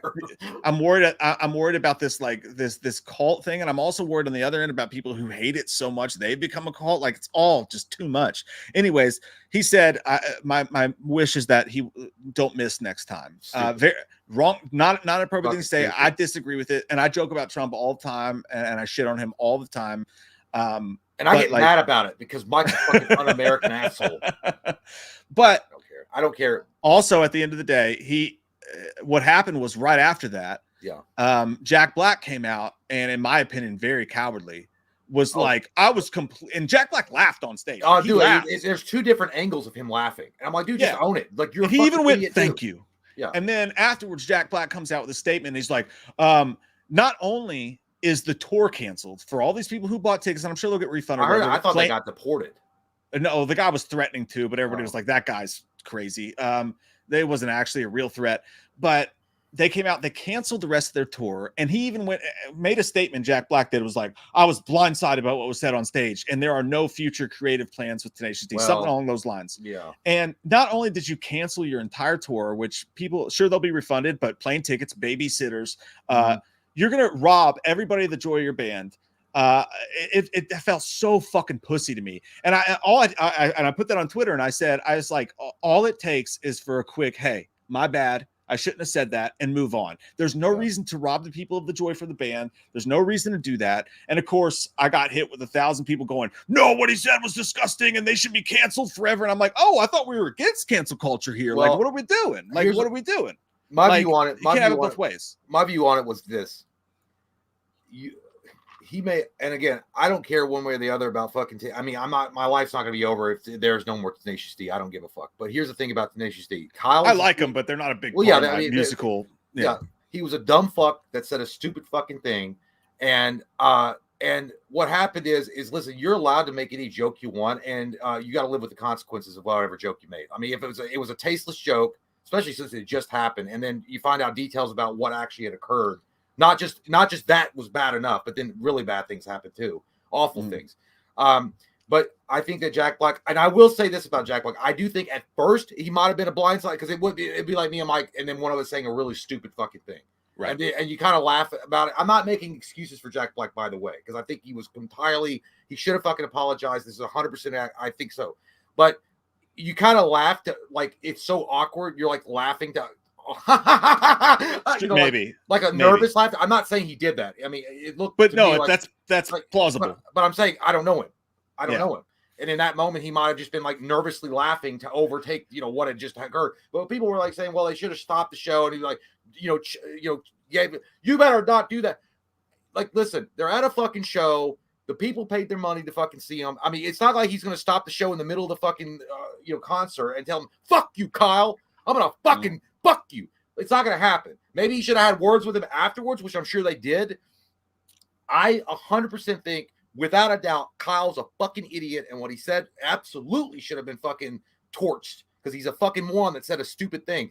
I think it's also dumb that he deleted his post on Instagram. I think that doesn't look good for you. That's more of a personal thing between them. Because, well, here's what I think someone said this. They were like, well, I think, and again, these are all speculations. If you don't know him, you don't know him. They're like, right. I think there was like, well, if they're going to throw Kyle under the bus anyway, he's going to say fuck it, and he's going to delete his, because people are like, say, well, they didn't mean it. And I'm like, do I think that Kyle meant his fucking apology? Probably not. To be fair, I don't think he fucking meant it because you wouldn't have deleted it. But I think he was made to by Jack. I think Jack, he doesn't like Trump. That's not a fucking secret. He doesn't like Trump. Neither does Jack Black. He's a hardcore. I mean, no, I'm saying Jack Black doesn't like Trump. I mean, that's a known fact. I think what happened is, I think he did realize that what Kyle said was fucking too much, was way over the line, and that it did shock him. Do I think that Jack Black should be canceled or whatever? Listen, I don't fucking know. I'm not in the position to say he is or not. I think his bandmate's fucked. I think Kyle's fucked for making money for a while, because the fact is you apologize like that and then you delete it. It just shows everybody you don't mean it. You don't give a fuck. So let's go pre-deletion for a second. Like it sounds like a pre-cum joke. Let's go pre-deletion for a second. Let's forget the fact for a second that he deleted it, because I think that was for other reasons. I don't think that was him doubling down on I actually think it. He came out, Jack Black came out first and said to the media, all creative plans are done. The tour is done. This is going to ruin the tour. What tour? The world tour. But first off, starting from there, absolute cowardice act on Jack Black's part. You go to your bandmate, you say, hey, you need to apologize because that was too far. Fucked up. Yeah. That was a wrong thing to say. And I agree that it was a wrong thing to say. I also agree that shit is said on both sides on a daily basis that is wrong. For sure. And I also think that a lot of people, that's happened in like fucking like, I mean, there's some things you just don't say. Sure. And again, I think an apology was necessary. I think an apology was necessary. No, but you're right though. It should have been Kyle, the fucking one, prostrating himself, begging for forgiveness though. Well, but that's the thing. Jack Black came out and canceled it all before Kyle had a chance to say anything. And then Kyle Gass came out and said, and dude, like what he said was good enough for me. You come out and you say, Kyle Gass, what he said. And I know I deleted it, but I'm not getting to that yet. But what he said was, hey, I absolutely think that what I said, but I don't remember the exact wording, but it was like, what I said was stupid. I do not think that violence is right. That was wrong of me. I shouldn't have said it, and I apologize. I think that if Jack Black had never said anything and he came out with that statement, that's enough. Hey, I fucked up. I said something in the heat of the moment, and we've all fucking been there. We've all fucking been there. You say something stupid, and you go back and you say, oh, my bad. The difference between him and what he said and then apologizing for it, and so many other people that get canceled, that everybody's like, oh no, cancel culture is wrong. We don't do that. Listen, Chris Brown beat the fuck out of Rihanna, beat the fuck out of her, and went on to do a bunch of awful, horrible things. And he is on stage every fucking night on a world fucking tour, making millions of dollars, beat the shit out of a woman. He didn't just make a fucking ill-timed joke. All right. And we're okay with that. This is why cancel culture is fake. It's not even a fucking real thing. All right. It's cancel culture is okay if you say something I don't like. But if you say something I agree with, cancel culture is bullshit. It goes back to Gina Carano. People were cheering that she got fucking canceled. They were liking that, and they thought that was great. And she doubled down. She doubled down. Was calling out the double standard. She was calling out the double standard, which is, there is a lot of double standards going on in today's world. It just is facts. But I will agree with you that here's the thing. The Chris Brown thing is, well, you also look at Mike Tyson. Mike Tyson celebrated, and he's a convicted rapist. But whether or not, it is what it be. It is what it be. Yeah. Now, those people didn't call out for the murder of a president or saying, "Oh, that's great, you should have done that," and then someone had lost their life in that whole thing. That's really fucking extreme. Like, you are so. Did you say it without thinking about how that maybe could be construed? Like, and it just happened. Yeah, maybe. At the end of the day, you shouldn't have said, I don't know. You should have thought a little bit better. But I disagree with what he said too, by the way. I just want to say that. Like, well, I mean, anybody with a fucking, you can do anybody with a fucking brain and a heart will disagree with what he said. Like, I don't give a fuck what you feel. It's a human being. Like, you don't want to see somebody fucking pop on fucking TV. Right. That's stupid. That's crazy. Yeah. But anyway, yeah, I think that if you look at, and I don't know if this is true or not. This is what, again, it's all speculative. Again, if you don't know the people, you don't know what's going on. But supposedly, they were saying Jack Black came out and apologized and said he was canceling the tour because the tour was already canceled by the people that own the venue, because they said, we are pulling you out of these venues because we don't have the insurance to cover. Right. Because again, what you said was inflammatory. People are going to show up and fuck you up. And I understand that. But also, dude, Eminem came out and has said fucking multiple. Eminem said shit about Trump that was so bad that literally in his songs he talks about, like, Agent Orange literally visited my house to say, did you really mean that? Like, to go out and say, oh, like, and he's still on tour. People say bad shit about Trump all the time. They say awful shit. They still go on tour. I think what happened, in my personal opinion, was Jack Black does Tenacious D as a fun side gig. It's what got him fucking famous, because in the old HBO days, that show Tenacious D with Kyle is what gave him his ticket to Hollywood. And he got his ticket to Hollywood in part by not only his friends' really good musicianship along with him, making those albums and making those jokes, but also using Kyle Gass as the butt of the joke a lot of the times. Yeah. I think Jack Black propped himself on the shoulders of Kyle Gass, used that to get himself famous. And now that he's like, well, I mean, I can't lose my fucking Mario voicing money. I can't lose School of Rock 2. So to me, he threw his fucking friend under the bus because he was so afraid of cancel culture, so afraid of people online, and basically like took his best friend and used him as a fucking body shield. And not only that, but if so, at the same time, used all the fans of Tenacious D and did the same thing to them to protect himself in his movie career. And I lost all respect for Jack Black. Well, I really have. I think what Kyle, like, here's the thing. At the end of the day, what he said was awful and it was terrible and it should never have been uttered from his fucking lips. And he should have been immediately saying he was sorry.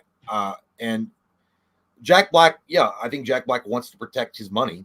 At the end of the day, I think how much do you need? He's a fucking. I don't know, but that's what he wants, his income. And I think that a few years ago, Kathy Griffin fucking held up a decapitated head of Trump. Like, I mean, a few years ago, it might have been accepted, and now it's not. I mean, but here's the thing: at the end, which of the was day, wrong too, by the way. Yeah, it was. And I don't like the guy, but like, it just happened. It Yeah. just happened, and then to say that, and someone lost their fucking life, like a father lost their fucking life, a firefighter too. Now, to be fair, and I agree, I 100% agree with you. I just think that on both sides, on both sides. Well, I'm just talking about this, but this particular instance, though, like, it just happened. Someone almost got fucking their head blown off on fucking live television. And it happened to be a former president running for president, and then someone died. But it was bad. And the only thing I'll say about that is that the only thing that bothers me about that is the same people who are pearl clutching about that. And it was absolutely, like, you know what I mean? I agree, it's wrong. You shouldn't do it. But what about there's a lot of stuff that's happened. January 6th, law enforcement officers were killed. And they go, oh no, that was Antifa. That wasn't us. Like, it goes both ways. Both sides are right and wrong at the same time. There is no right or wrong. We're all fucking human beings, and we all make mistakes. Like, I think anytime that you encourage political violence, you're an idiot, and that you don't need to be listened to at all. I agree. And here's the end of the day. I think that at the end of the day, they're paying the consequences of you can make a joke. No one's saying you're not allowed to say whatever you fucking want to say, but you got to live with those consequences. And that's what's happening. At the end of the day, he's going to live with them. And Jack Black, whether or not, listen,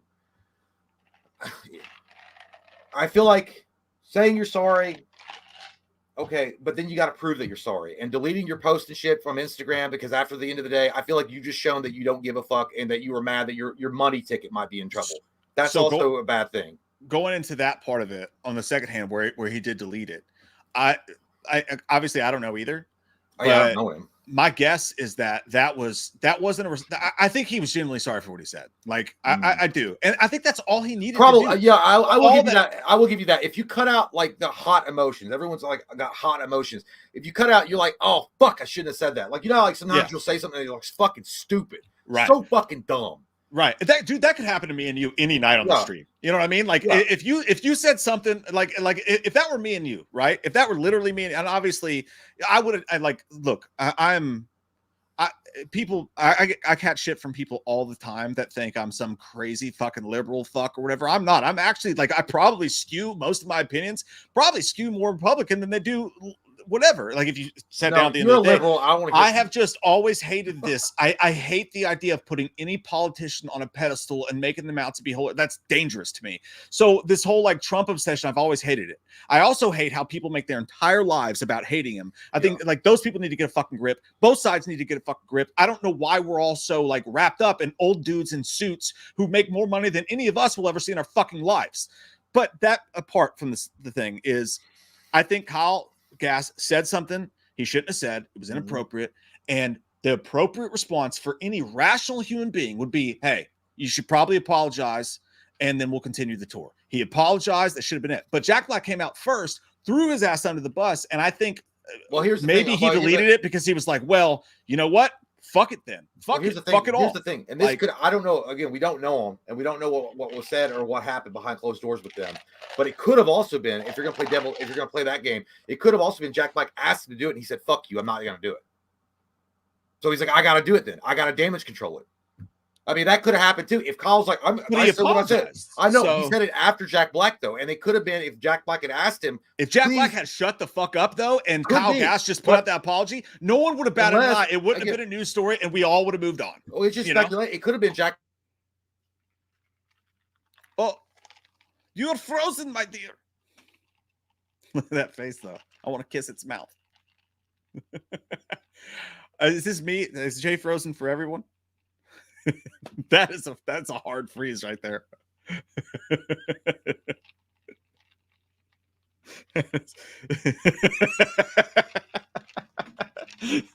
The government has frozen the stream, ladies and gentlemen. The government has frozen us.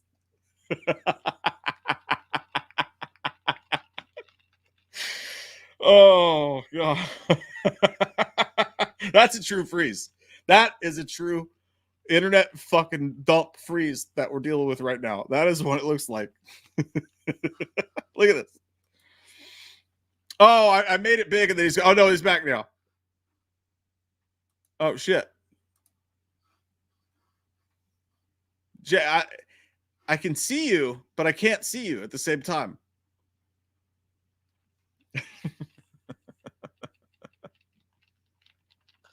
God damn it, of course that would happen right now. Fucking Agent Orange has frozen us. It has frozen the stream.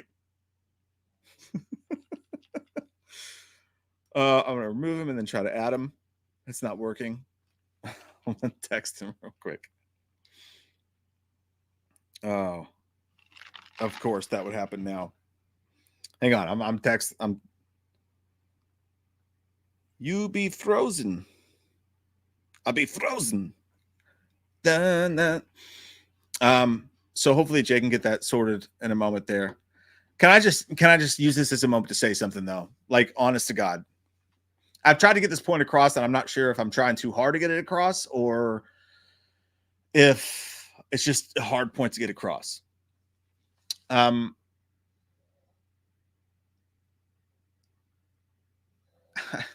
I'm just so fucking like genuinely worried about everybody, you know?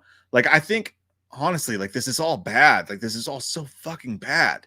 Like, there's a middle ground. Like, there's such a middle ground, and everyone's just so used to fighting. And like, you could watch somebody like fucking just shoot somebody dead in the street, and it could be on camera, and you could watch it happen. And a bunch of people would be coming up conspiracy theories, like this is actually AI. We didn't watch that happen, or this is so and so, or like the Dems did this, or the Republicans did this, or like whatever. Like, we are so lost, and we're so fucking, we hate each other so bad just because of what? Fucking what? Why? Because you vote one way or the other? Dude, fucking 10 years ago, nobody really gave a shit how you voted, how you felt. We were all just human beings in this fucking fishbowl. And, you know, we were in it together. We're still in it together. But like, politics have gotten, with social media, it's gotten so bad that we're like, we fucking hate each other's guts.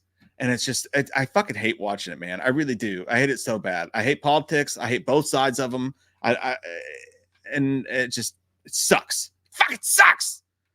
You know, it doesn't suck. I think we got Jay back. Hey, you're moving. I love politics, you sons of fucking bitches. And if Tenacious D think they're gonna take down my fucking network, goddamn again, it was the D fucking dick.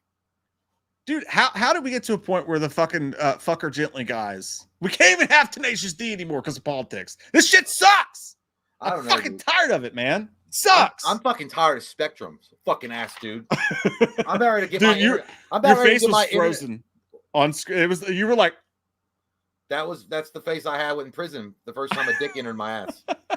But no, like I'm about ready to get my goddamn internet service from a guy named Freddie. Look, at the end of the day, the point I want to make is I don't give a fuck. Don't give a fuck. If you like Trump, if you hate Trump, if you vote Republican, if you vote Democrat, if you think Biden could finish a crossword puzzle without dying, like whatever. Like, I don't care. Like, I love all of you. And I just feel like we should all fucking go back to, well, I'm gonna tell you what, not letting a bunch of old fucking rich people in suits dictate how we deal with each other on our daily lives. You know, if you ain't down with MAGA, go fuck yourself. That's what we're trying to say. That's what I'm trying to say. Like, listen, after Twisters, it was confirmed. I can't be silent no more. I'm gonna get a Ford F-150 and be all about it. Now watch this drive. Yeah, at the end of the day, I don't care. I think that he's a fucking idiot. Kyle is, and you know, they're paying the consequences for a stupid fucking joke, and that happens. I mean, it is what it is. It was a really tasteless, dumb joke, but I mean, the politics is like, especially in the last. Like, I don't know. Like, I felt like it's just so fucking stupid that there's even conversation. He almost gets fucking assassinated. Everybody should just be like, yeah, that fucking is terrible, dude. And that's it. Well, there really should be no like fucking like, oh yeah, well, I wish a bullet would like zip around. I'm gonna say shit under my breath. You fucking pussy. Just fucking say it or don't say it. Yeah, I mean, we're all human beings, man. Like that fucking Morning Joe turd fucking MSNBC. The next time that happens and they cancel me off the show, I'll sit in my chair. No, you won't. You'll suck the dick of the corporate office that gives you the job. Shut the fuck up, Morning Joe. They're all like, and that's the problem, right? You can't say one thing about the other with being like, yeah, but what about the other side doing this? It's like, hey, let's all just be decent fucking human beings to each other. Like, what about that? What if we held each other fucking accountable? Like, right? Like, you shouldn't say awful things. Is that crazy? But I love crazy. I love the controversy. I want to fight, bitch. Let's go ahead and open it up. The fucking wrestling ring. The wrestling ring. I literally fucking gave up a marriage to this shit. I mean it. Yeah, well, I didn't. Like, that fucking bitch didn't vote for anybody but the whore fucking god that she had. Hey, how about this? Let's watch the Beetlejuice trailer. Fine. Beetlejuice trailer. I'm actually afraid to put the shit full screen because I don't want the internet to freeze again. It's not even storming outside. What the fuck? No, it's just a shitty fucking internet service here. Sucking, fucking, and touching dudes and touching women at the same time, getting in an orgy together, eating burritos while you're fucking all your fucking friends' wives and did you hear about your wife and everything's great. Did you hear about Taco Bell that they came up with those street chalupas? Oh, that sounds racist. It might be, but it looked really good. Oh, many men. All right, here we go. Stop fucking touch it. Hey, I think you know what? I will say this as a hardcore detractor of a lot of stuff.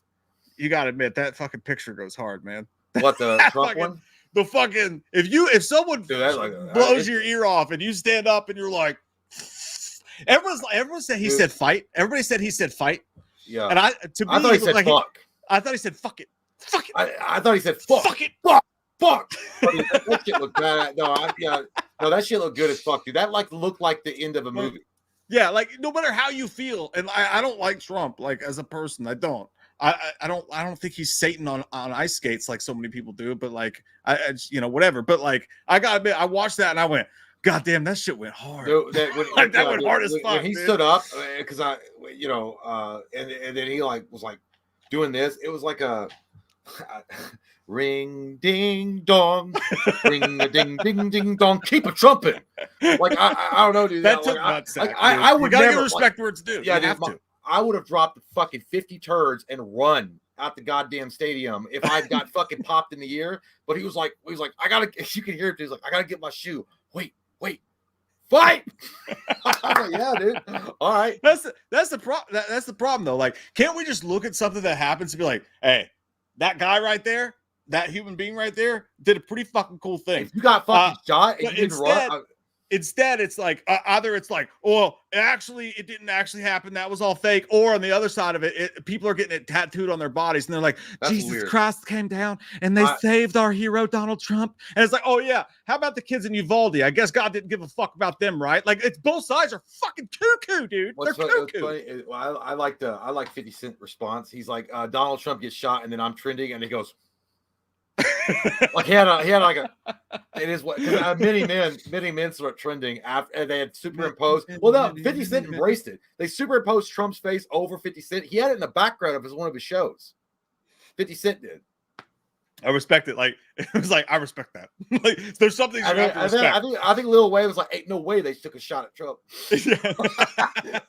There's some shit you gotta respect. Like as just a human being, you gotta be like, good. That shit went hard. Like that looked like the inside cover of a Rocky IV soundtrack. I texted Cody and Jay in our group chat, which we've had arguments about politics on there all the time, going back 4 years ago or whatever. But obviously we don't hate each other because we're normal human beings. We just fight about it sometimes. But I even texted them and I was like, "Damn!" I was like, "That shit went hard." Yeah, it's weird. that was hard as fuck. I didn't know that it happened. So I thought Mike meant like I just act like I knew. Oh yeah.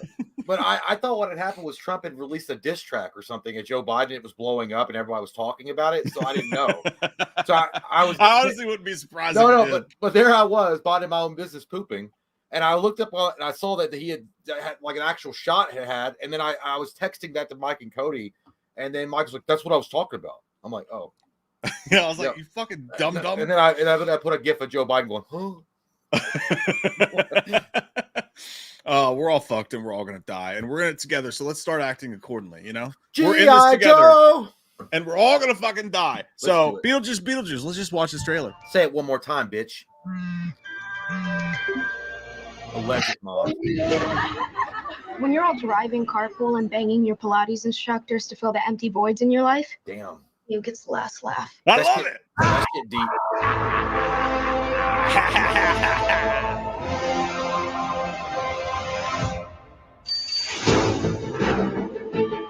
My mom grew up here, that old house on the hill. Wait, the ghost house? Is your mom Lydia Dietz?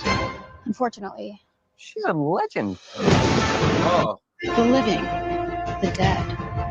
Can they coexist? Oh shit, Lydia, what happened? That's my chance. Ghosts aren't real. Only gullible people believe that kind of crap. Dude, the effects look great. Beetlejuice, Beetlejuice, Beetlejuice. Get it! You need to help me save my daughter. How do I know that you're going to keep your word? I swear on my dead mother's soul. He lied. That's why he caught on fire. Bob, you and the boys stand guard. Nobody gets through. Oh shit. Let's go, honey.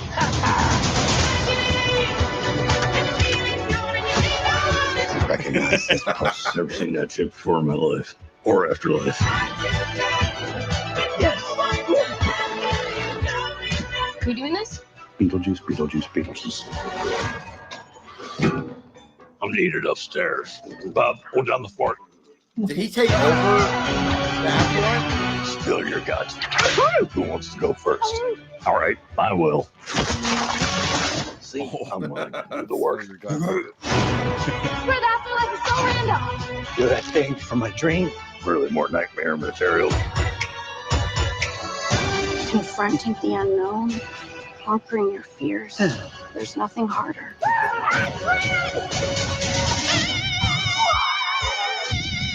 Beetlejuice! What the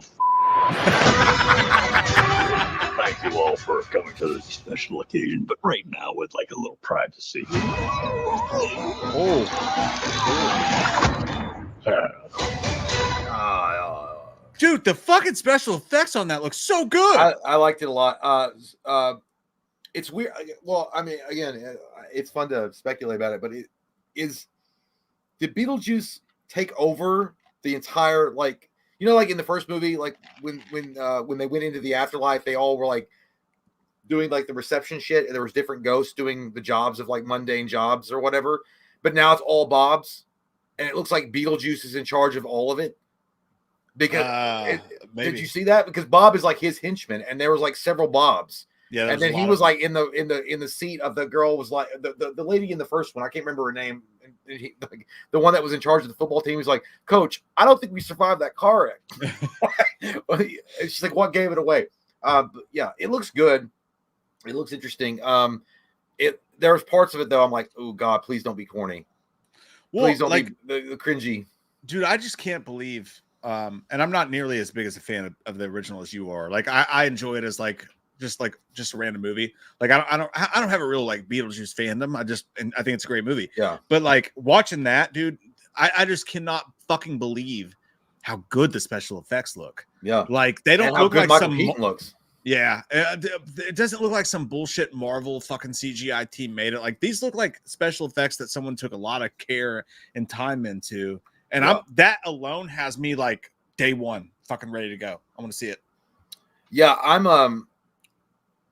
it's gonna be a classic film. I think at the end of the day, and I don't think that I really don't think that Michael Keaton would have signed up for it if he didn't believe in what they were doing. He did do the Flash. No, well, here's the thing. The thing about the Flash, though, let me break it down for your crap.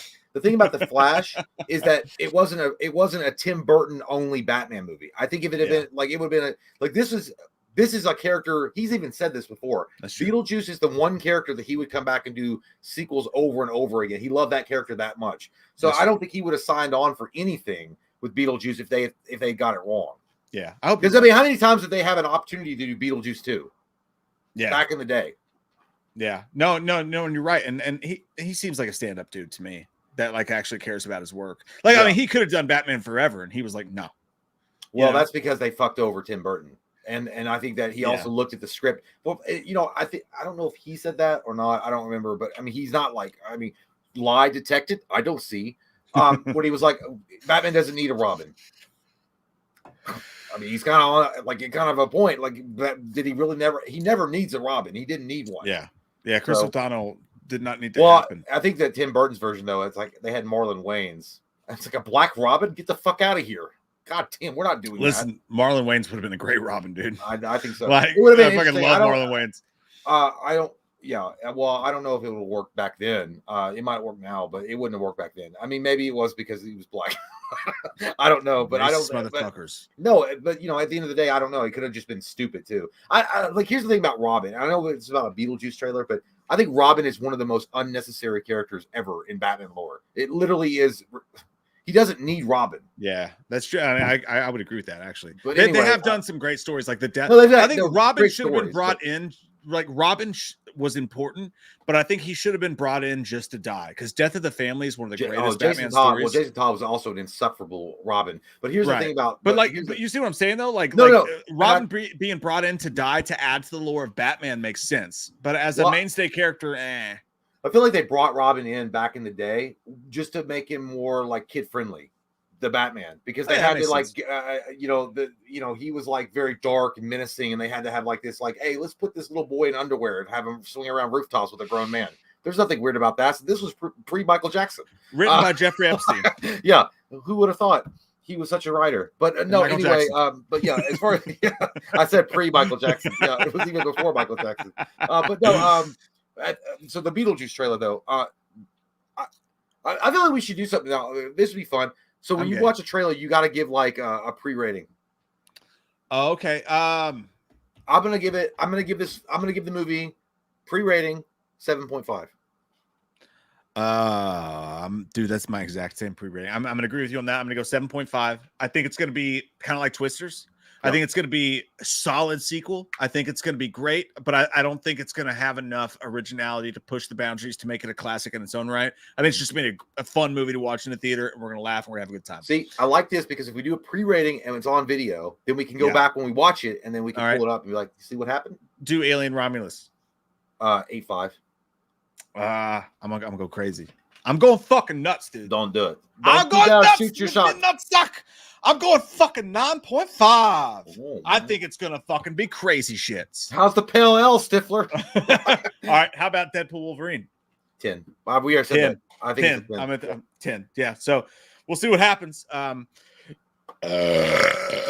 Parton says, why do we have to wait till November for part 2? That's dumb as fuck. It's talking about Cobra Kai. Yeah.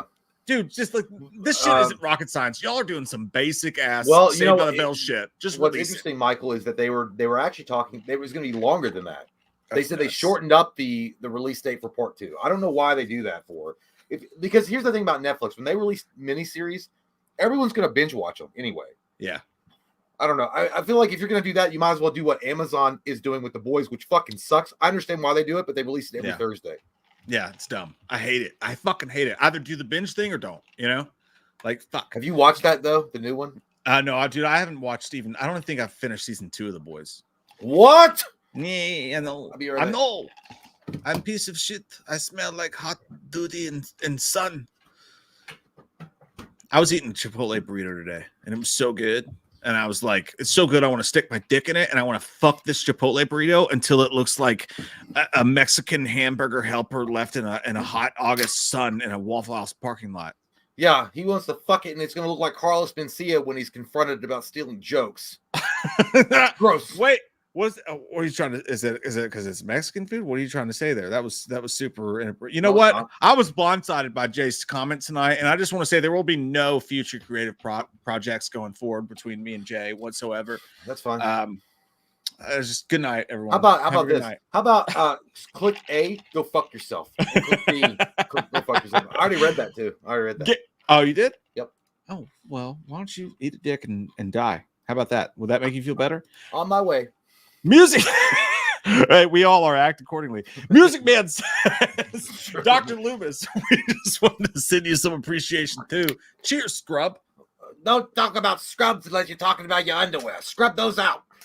Gross. Every time you walk through it, they know you're coming. They can smell your butt crack from here, Music Man. Scrub a dub dub. Dale Torres says, sup, fellas? Top 3 movies with a twist ending. That would take some research, fuck. Daniel always comes with the hard-hitting question. Well, it's too easy. Sixth Sense is too easy. Everyone's going to say it. That's an overrated twist, bro. That's an overrated twist. Don't you ever call me bro again. It is, bro. My name is Sister. And just Sister fucking Margaret. don't forget it. Sister Margaret. Father? No, Scoutmaster Kevin? Yeah, that's better. I would say The Others has a really good twist in it. That is a good one. I forgot about that. That just takes so long to get to, but it's a great fucking twist. Yeah. I don't know. Yeah, you're right. It would just take too long to fucking answer. It's too tough to answer appropriately, but I'll go Scream. I thought Scream was an underrated twist. I liked how they did that for sure. And you know this about me and my butt. The Mist, technically a twist. Really good I'd go The Mist. And finally, to round it out with the third top twist ending, Primal Fear. The Primal Fear one's really good. Here's the thing. Yeah. 7. 7 is really high on the list too. It's like, is it a twist or not? But like, yeah, if it is, well, no, it is because Brad Pitt becomes the final piece. Yeah. No, that's a good one then. Yeah, fucking yeah. I agree. I agree with you. Justin Wait a minute, before you say anything, how about this? And I know someone's going to mention the Fight Club. Yeah, but like it almost didn't even feel like a twist. Yeah. Like it was. And it was just a kind of a weird fuck thing. Jason Bacon says, "Peep that Beetlejuice beat." We just did, fucking Jason. Why don't you watched it, dude? Come into the future with us. We just watched it, bro. Robin Barker. Do you think Beetlejuice, given the title, will set up a third film? You know what's weird, Robin, that you mentioned that because I thought like the trailer alone, it says Beetlejuice, and I forgot that was the name of the movie. The sequel was Beetlejuice. I thought it was just like, this is the second trailer, so we're calling it Beetlejuice. And so there's going to be one more trailer. It's going to be the third one. But I think at the end of the day, I think that I really don't want a third. I'm good with 2. I'm good with I feel like they're going to end it I hope they end it like a finale, like it's done, and then they don't try Yeah. to like replace Beetlejuice with like Lydia Dietz or some shit. Like she's gonna Yeah. be the new Beetlejuice. What I'll say is what I think will happen is I think they're going to wait and see how this does. And I think if Beetlejuice goes bonkers at the box office and it does well, I feel like they may fast track a sequel. Let's go right into the next one. Maybe. Let's go right the fuck into it. So if the movie does well, and I think it will, so I'll go ahead and say yes. I think there's going to be a third Beetlejuice film. We'll see what happens. Yes. Phil Screams. Pretend you're in a buddy cop film. Wait, time out. By the way, What? did you forget about that part? I actually surprised you didn't bring it up in our Cobra Kai review. That they referenced Lethal Weapon 2. I love that. That was cool. I did Yeah, see that. That was cool. one of my favorite parts for sure. It says, pretend you're in a buddy cop film. Who would you rather have as your partner? Ezra Miller, Jada Pinkett Smith, Joe Biden, Oh shit. or Joey from Friday the 13th? Dude, that is like a goated fucking question right there, as the Gen Z kids say. What a great question. Well, let's see. If you pick Ezra, Ezra's gonna like steal shit and then run away and leave you holding the bag. Jada is gonna get mad when you try to arrest the subject and say you're being too harsh, and then like tell you to go fucking like, you know, I don't know, go yell at your captain and get you fired. Joe's gonna forget why the fuck you're there, and then what a gun is, and then Joey from Friday the 13th is just gonna shove a chocolate bar up your asshole. So I will say, out of all of that, I'm gonna go with Joey out of all three of them, because you know why? Joey might be an incompetent fuck and he's a fat ass for eating all that chocolate, but at the end of the day, he's not like, he's just being Joey, and he's a good bullet sponge, and I like that. Dude, I hate it. But you're 100% right. Like I definitely can't go Ezra. Definitely can't go Jada. No. I definitely can't go Joe, because he's gonna lead you astray. You know, like, we're police officers. What? Yeah, Joey's just gonna offer you chocolate constantly. That's all he's gonna do. Yeah, so like either way, you're on your own. But I feel like Joey's gonna be the least dangerous. He's gonna be the most annoying out of all of them, possibly, but the least dangerous to your prerogative. Life. So Yeah. I'm gonna go with Joey. Unfortunately, that's sad. That's so sad, but it's the truth. I bet Joey likes zero bars. That's where we are as a country, dude. Like Joey would be I'll like, take Joey. Kyle, I love you, Wham fam. Jay and Mike, you always make my day. Hey, thank you, Kyle, man. We appreciate you, dude. We love you too, dude. Kyle, I've been watching. I don't know if you know this. I've been hovering like Sting in the rafters watching. Oh, yeah. And Careful. you know what I love about Kyle is like he just pops in the comments every once in a while and just laughy face. You know what, Kyle? Dude, Hey, I just Kyle, want you guys to know you're making me laugh, and I appreciate you, Kyle. I really do. Kyle looks like We need that. But Kyle looks like, you know what he looks like? He looks like Johnny Lawrence. That he's leaning over and he's like, "I like a Coors Banquet, please." And I'm gonna hang out with you and drink one. Look at Kyle's fucking face, dude. Tell me that doesn't look like kind of like Johnny Lawrence. I would happily serve that man a fucking Coors Banquet. Lee the Machine fucking Bowers says, I'm on the toilet writing this. But hey, Loomis for president, Chalice for vice president. Y'all got my vote. Loomis and Chalice 2024. That's great. We'll do it for you, Lee. And you know what happens after that? First order of business. Get a job. Yeah, get a job, and when you do, you'll be able to afford to buy Boilermakers tampons for your ass, and tampons for both your ass, and you know, I think that if there's a vice president, we should have it be an attractive female, and I will be her boss. Okay. Sexual harassment be damned. Let's get Pelosi out of there, and let's get look like a crypt keeper. Yeah, I don't necessarily agree with Bobert's views, but I've seen her have. She I seems like it. a great companion at the local theater play. So Who I'd like doesn't- to go see a play with her. Who and doesn't then, hate orchestra music? We'll make our decisions from there. You know what? That thing that when she was in the theater that reminded me of that Dane Cook joke. It's like, hey, if the movie sucks, you can blow me. 100%. Look at this morose Hey, Tim! motherfucker right Shit, dude. here. Tim fucking C. What is up, my friend? Very, very much appreciate that. Very kind super chat. Thank you, Tim. Thank you, dude. You're awesome to us. Too awesome to us. He says, hey, fellas. Hey, chat. I saw Long Legs, and I thought it was, for the most part, gimmicky. Psychics, ciphers, a flat main character. And I love Micah Monroe, but not only because she's hot. I got to go back and watch it again because I missed it. I feel like, and be well all. Hey, Tim just comes in with straight facts, shooting from the hip. He don't give a fuck. He says, "What up? Guess what? I got an opinion. I dropped it down. I'm gonna drop your pants later." I mean, because I just look at me. This is what's happening. I'm a tennis instructor. Don't Welcome you know? to the ring. No, he's not. But I mean, he dated. I know he dated a tennis instructor, and that's Definitely. hot. And I like I can that. tell. Yeah, I would say, and again, the gimmicky thing is the only thing I would disagree with Tim, and that's just because, and I go back to the same reference all the time. Long Legs is the kind of movie that if it came out in the 90s and it was just like kind of a fly-by-night, like this movie just came out and it wasn't with all the hyperbole and all that, you would have been flipping the TV channels on HBO late at night, Skinamax, whatever, and came across Long Legs. And if you came across it in that aspect, it would have fucked your world up. And you'd be like, oh my God, that movie's so good.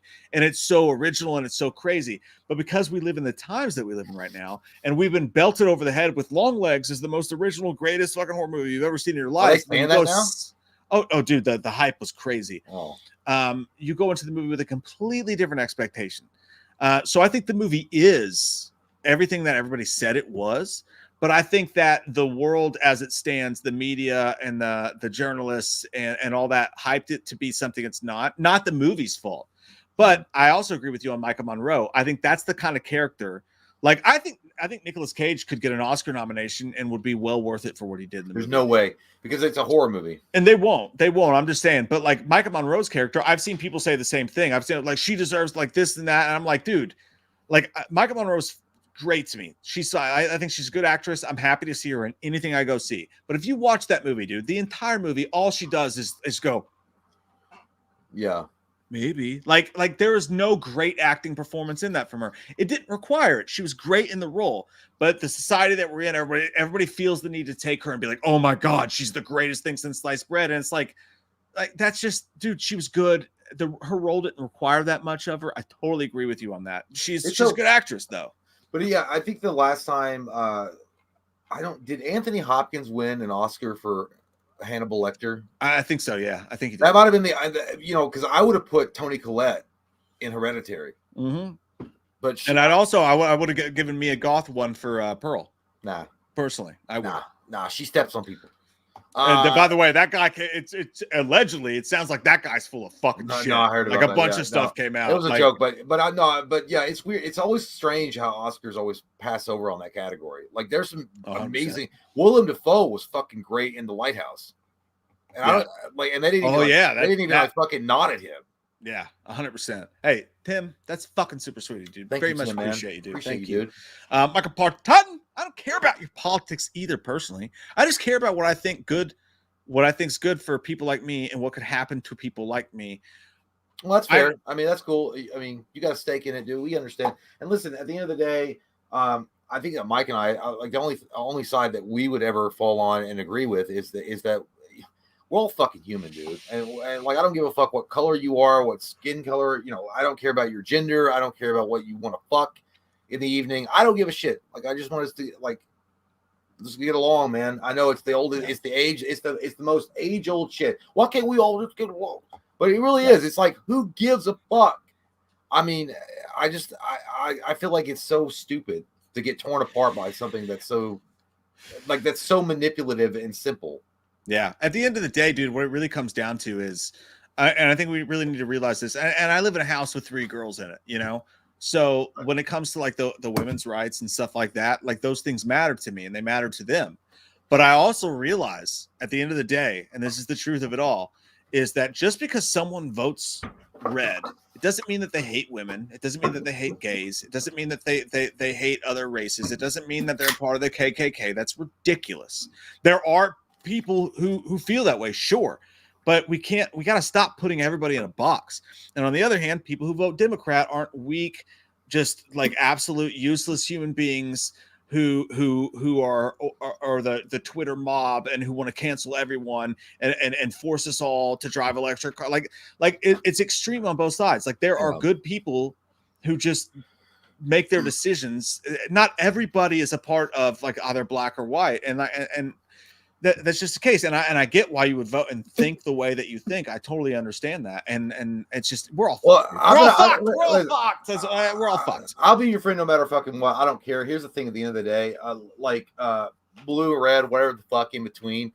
Like the reality of it is, and it's probably happened in the last 10 or 15 years or something. I don't know. It's crazy. It's like the parties have been hijacked by extremists on either side, and everybody thinks like if you vote this way or that, you're part of that crew, and that's not fucking true at all. It's just the fucking dumbasses with the loudest voices have been the ones that everyone's been giving attention to because it fucking it sells. Dude, I at the end of the day, like the entire point of all this politics talk on the stream, and you know what? I swear to God, we're not going to ever do it. No, again. it only happened because But, that was a big thing that happened. This has been a crazy week. Yeah, it's been a that's crazy week. But I'm going to go from now on and always and forward. Our take on politics as a whole is exactly what Take or Leave It just said in the chat, and that's settle. Yeah. Settle. Take it. You can either love it or leave it. I'm gonna say that. Love it or leave it. Like that fucking Tom Cruise said in Born on the 4th of July. You can either love it or leave it. Settle. No. Halloween fan says, "Hey guys, can I get advice from Slenderman and Dr. Chalice about life in general?" Oh, I think you just said get me advice and then give us some why. Like what? Listen, the best advice that Dr. Chalice can give you is life is short. You're gonna live it. Become a doctor. I recommend it. It's wonderful. You can take naps with your nurses. You can slap black women on their butts and ask them to take naps with you, and no one questions it. It's wonderful. It's wonderful. You can save people, and then when you can't save them, you can sleep with their young daughters. This is Dr. Chalice from Halloween 3 speaking. That was part of the movie. All right, calm down. He meant they got to be at least 18. Yeah, it's a dumb question, Miss Scrumbridge. 18, and yeah, of age, obviously. They got to be of age. That's important. But you just go out there and you drink, you go to bars, you ask them to turn off programs you don't like. It's fair. This is America, and you can do that. You say, hey, turn that shit off. And you have a couple Boilermakers, you save some lives, you ignore your wife and kids, and you go home and you're an American. And if you're not, I still love you. And we'll probably sleep with you. And that's Dr. Chalice's rules on life. So here we go, Halloween fan. Just be your best self. Don't sell out. Don't be idiot about political parties, things like that. Eat Subway sandwich. Keep to yourself and be kind to other people. And then basically just be a normal human being and go to work, things like that, and then enjoy yourself. Because you only get one spin on this life. And then just have a good time, right? Don't hurt nobody. Treat others how you want to be treated, things like that. And basically, Halloween fan, just be everything that Michael Myers is now. I mean, don't be a killer, thing like that. Thank you so much, Halloween fan. Yeah, appreciate you. Jason Bacon, what's up with this new horror film in theaters this weekend? Oddity seemingly came out of nowhere. Reviews have been stellar. Apparently creepy as fuck. I don't know. I only saw I had one person say something to me about it. I don't know shit fuck about it, but that's the best. Again, going back to the same reference. You're cruising, meat group, keep on cruising. You're watching movies late at night, no hyperbole, no whatever. You come across a movie and you go, that was fucking dope. I want to tell people about it. I hope that you're right about this, and I hope that Oddity, whatever this movie is, continues to grow, and I hope it fucking fucks all of us up in our faces. Cool. I like it. I don't Shut know. up, bitch. The only Oddity, you better ever shut up, bitch. Like you better talk to me harder. You like it, don't you? I did. It was actually a little bit of a little wood there. But Holly Roxy, I love you, Holly. Her and Rovaneri says blitz as fuck right now, but I had to show some. Hey, love thank you, Holly. Thank you. Really appreciate you.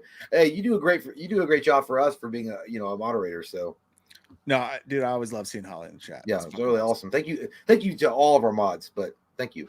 Yeah, fucking rule, Holly. DJ Graham. God damn, you're also generous though, dog. What the fuck's going on? I know. I get DJ, and I'm gonna admit this full frontal male nudity right now. I'll show you guys my dick if you want to see it. I will. Shoot. I always get, for some reason, Lee the Machine Bowers and DJ Graham. I always get them confused because you're both so fucking kind and sweet and great to us, and we're so happy to have you. But I get you guys confused. I do. We're 7 movies into the Alien franchise, even though I forget Resurrection exists, and I only accept 3 for the Ellen Ripley trilogy. Weren't we supposed to get a 3rd movie to David's story from That's true. Covenant? You are correct though, DJ. But I think what happened is they realized that those movies were dog shit, or at least that Covenant was not accepted or received very well by the fandom. And they're like, let's move past that particular storyline because even they probably didn't know where the fuck does it end. What are we doing with this? We don't know. And they were like, let's just go back to the basic. Let's go back to the drawing board and go back to what works for an Alien franchise, which are like a good story, focusing on the characters and the monster that's lurking behind in space. There's not much more you need to have a setup for that to make that movie genuinely horrifying. The fact that you are literally a group of humans that are far away from home, meaning Earth, and you're out there in outer space, and there's a goddamn creature. Yeah, there's a fucking creature that's trying to hunt your ass down and impregnate you through the mouth. So it's fucking like, yeah, we're not talking about an R. Kelly party. We're talking about like real life, like the outer space horror. So I feel like that's what happened. I feel like they went back and just decided what worked for Alien was those Alien and Aliens. And they went back to that, which is great. If I were Fede Alvarez, that's exactly what I would have done. I would have either used Alien as my inspiration or Aliens. He chose Alien, and there you go. I think in a perfect world, man, because I really do love what Prometheus was trying to set up, and I love the great deep themes. I love deep shit. I love that, and I love that Covenant kind of tried to pull it back a little bit, but also told the story. I do miss the fact that we should have gotten a third movie in that. I think the perfect thing, and we know that there's an Alien TV series coming out, Noah Hawley and all that.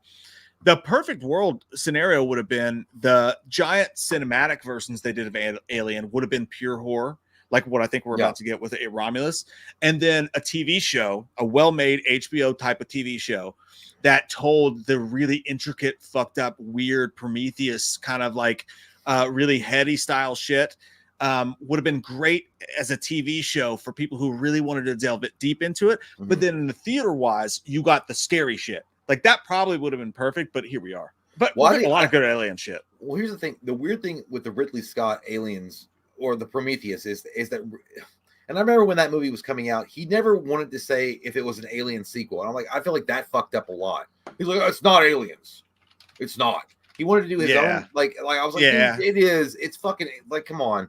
Like he played that shit out way too long. So I feel like it kind of disillusioned a lot of people. And so when they went and seen the theater, when they went to the theater to see the movie, they were expecting to see an alien. They knew it was an alien movie, but he was playing coy and acting like it wasn't, and it was. And then Covenant comes out, and listen, you can say what you want about Covenant. I liked it.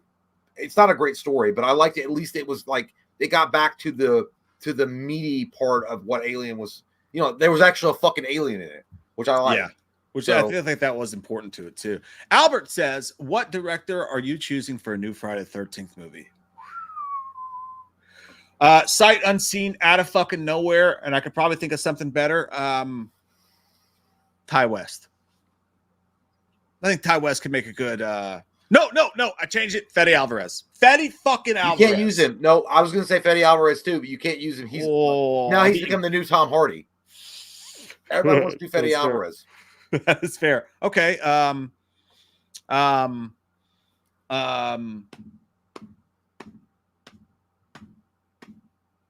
John Carpenter. He's too busy counting his checks. Either choice is good. Any of those three choices, I'll take. I'm definitely. I think that he would be great. Fede Alvarez. Blow people's mind, dude. I think Fede Alvarez would be great. You just said I couldn't say that. I'm kidding. No, I'm kidding. I don't know. Actually, I don't know. Like, I feel like a Friday. I know who it would be. I know who it would be. I can't remember Pony Smasher. I don't know his name. Oh yeah. Sandberg. David Sandberg. David Sandberg. Yeah. That's a good question, though. That really is. Florida Dan says Loomis Breakfast Club speech. Jay, I saw this ahead of time. Hold on. I saw this. No, hang on. I got you. I pulled it up. It up. So, can you see that at all? Or hang on. No, hang on. I got you. I'll be like, okay, that's better. Yeah. Okay, I'll do it. All right. Florida, for you. Florida Dan, it's for you. Ready? Drop your pants. Dear Mr. Vernon, we accept the fact that we had to sacrifice a whole Saturday in detention for whatever it was we did wrong. But we think you're crazy for making us write an essay telling us who you think we are. I'll do that again. But we think you're crazy for making us write an essay telling you who we think we are. You see us as you want to see us, in the simplest terms, in the most convenient definitions. But what we found out is that each one of us is a brain, an athlete, and a basket case, a princess, and a criminal. Smooth. Does that answer your question? Don't, dude. Sincerely yours, The Breakfast Club. I had to throw. I'm sorry, Florida. I know I did. I threw Smooth in because it was stupid. That was even better. That was perfect. But I had Smooth. Criminal. Smooth. DJ Graham. Also, you could look at Romulus as Alien 2. Romulus, since it really takes place after the first and between Aliens, That's true. don't have 2 in the title. Hey, DJ, I don't like when you come in here and you try to sabotage our show with like cleverer things than us because we never come up with clever things. But you are absolutely correct. It could be a true standalone sequel to Aliens since Aliens was so different than what you got with Alien 1. Jeez. But then again, at the end of the day, the reason why Aliens was a true great sequel is because it had Sigourney Weaver in it. She came back as Ripley. You got a point there as well, my friend. Dean Clemberton says, proud to say I've lost 75 fucking pounds in the past year. 230 to 155. Hey, Fuck, man. dude. That's, I'm just trying to get to 175. That's fucking amazing. That's amazing, dude. Yeah, and like so you don't look like your profile pic anymore. And we like to see that. That means that you put down the cream betweens and you said, fuck it, I'm going to go with Oreo. I love like it. to see that. Hey, let's end the show on that positive fucking notes. Everybody give a round of fucking applause. Dean Cream between yeah, that's hard Dean to Cream. fucking do. I'm hard and I'm gonna do things to my own dick later. But we love you guys so much. Thanks for hanging out this time. Oh, wait, Florida Dan throws in one more super chat just to say thank you for that. Hey man, don't worry about it. Hey, we're happy to please Florida. The most important thing you guys can learn from tonight, and then really like take this in, write it down, study it tonight when you go to bed, is that we have zero accountability and we will not be apologizing for anything that we said. I'm real serious, guys. Listen, this is. Oh God, are you gonna cry? Because I hope you are. I smell tuna. I thought it was your pussy. I'm gay. I'm gay. No, but you guys are awesome. We really think you guys. And the cool thing is, and the cool thing I was is, going to end the stream right there, but you were talking. I'm just gonna. No, well, you could have. I could have been like mid talk. Oh, I know, because your battery was dying. All I'm gonna say is, like, man, with all this politic talks, thank you guys for being so understanding and cool with it. You know, it's been crazy, but thank you guys. At the end of the day, okay, you're playing around with things over there, and I can't see what you're doing. EOS webcam utility. Oh, ooh. Scoutmaster Kevin. See you guys. Bye. Bye, guys.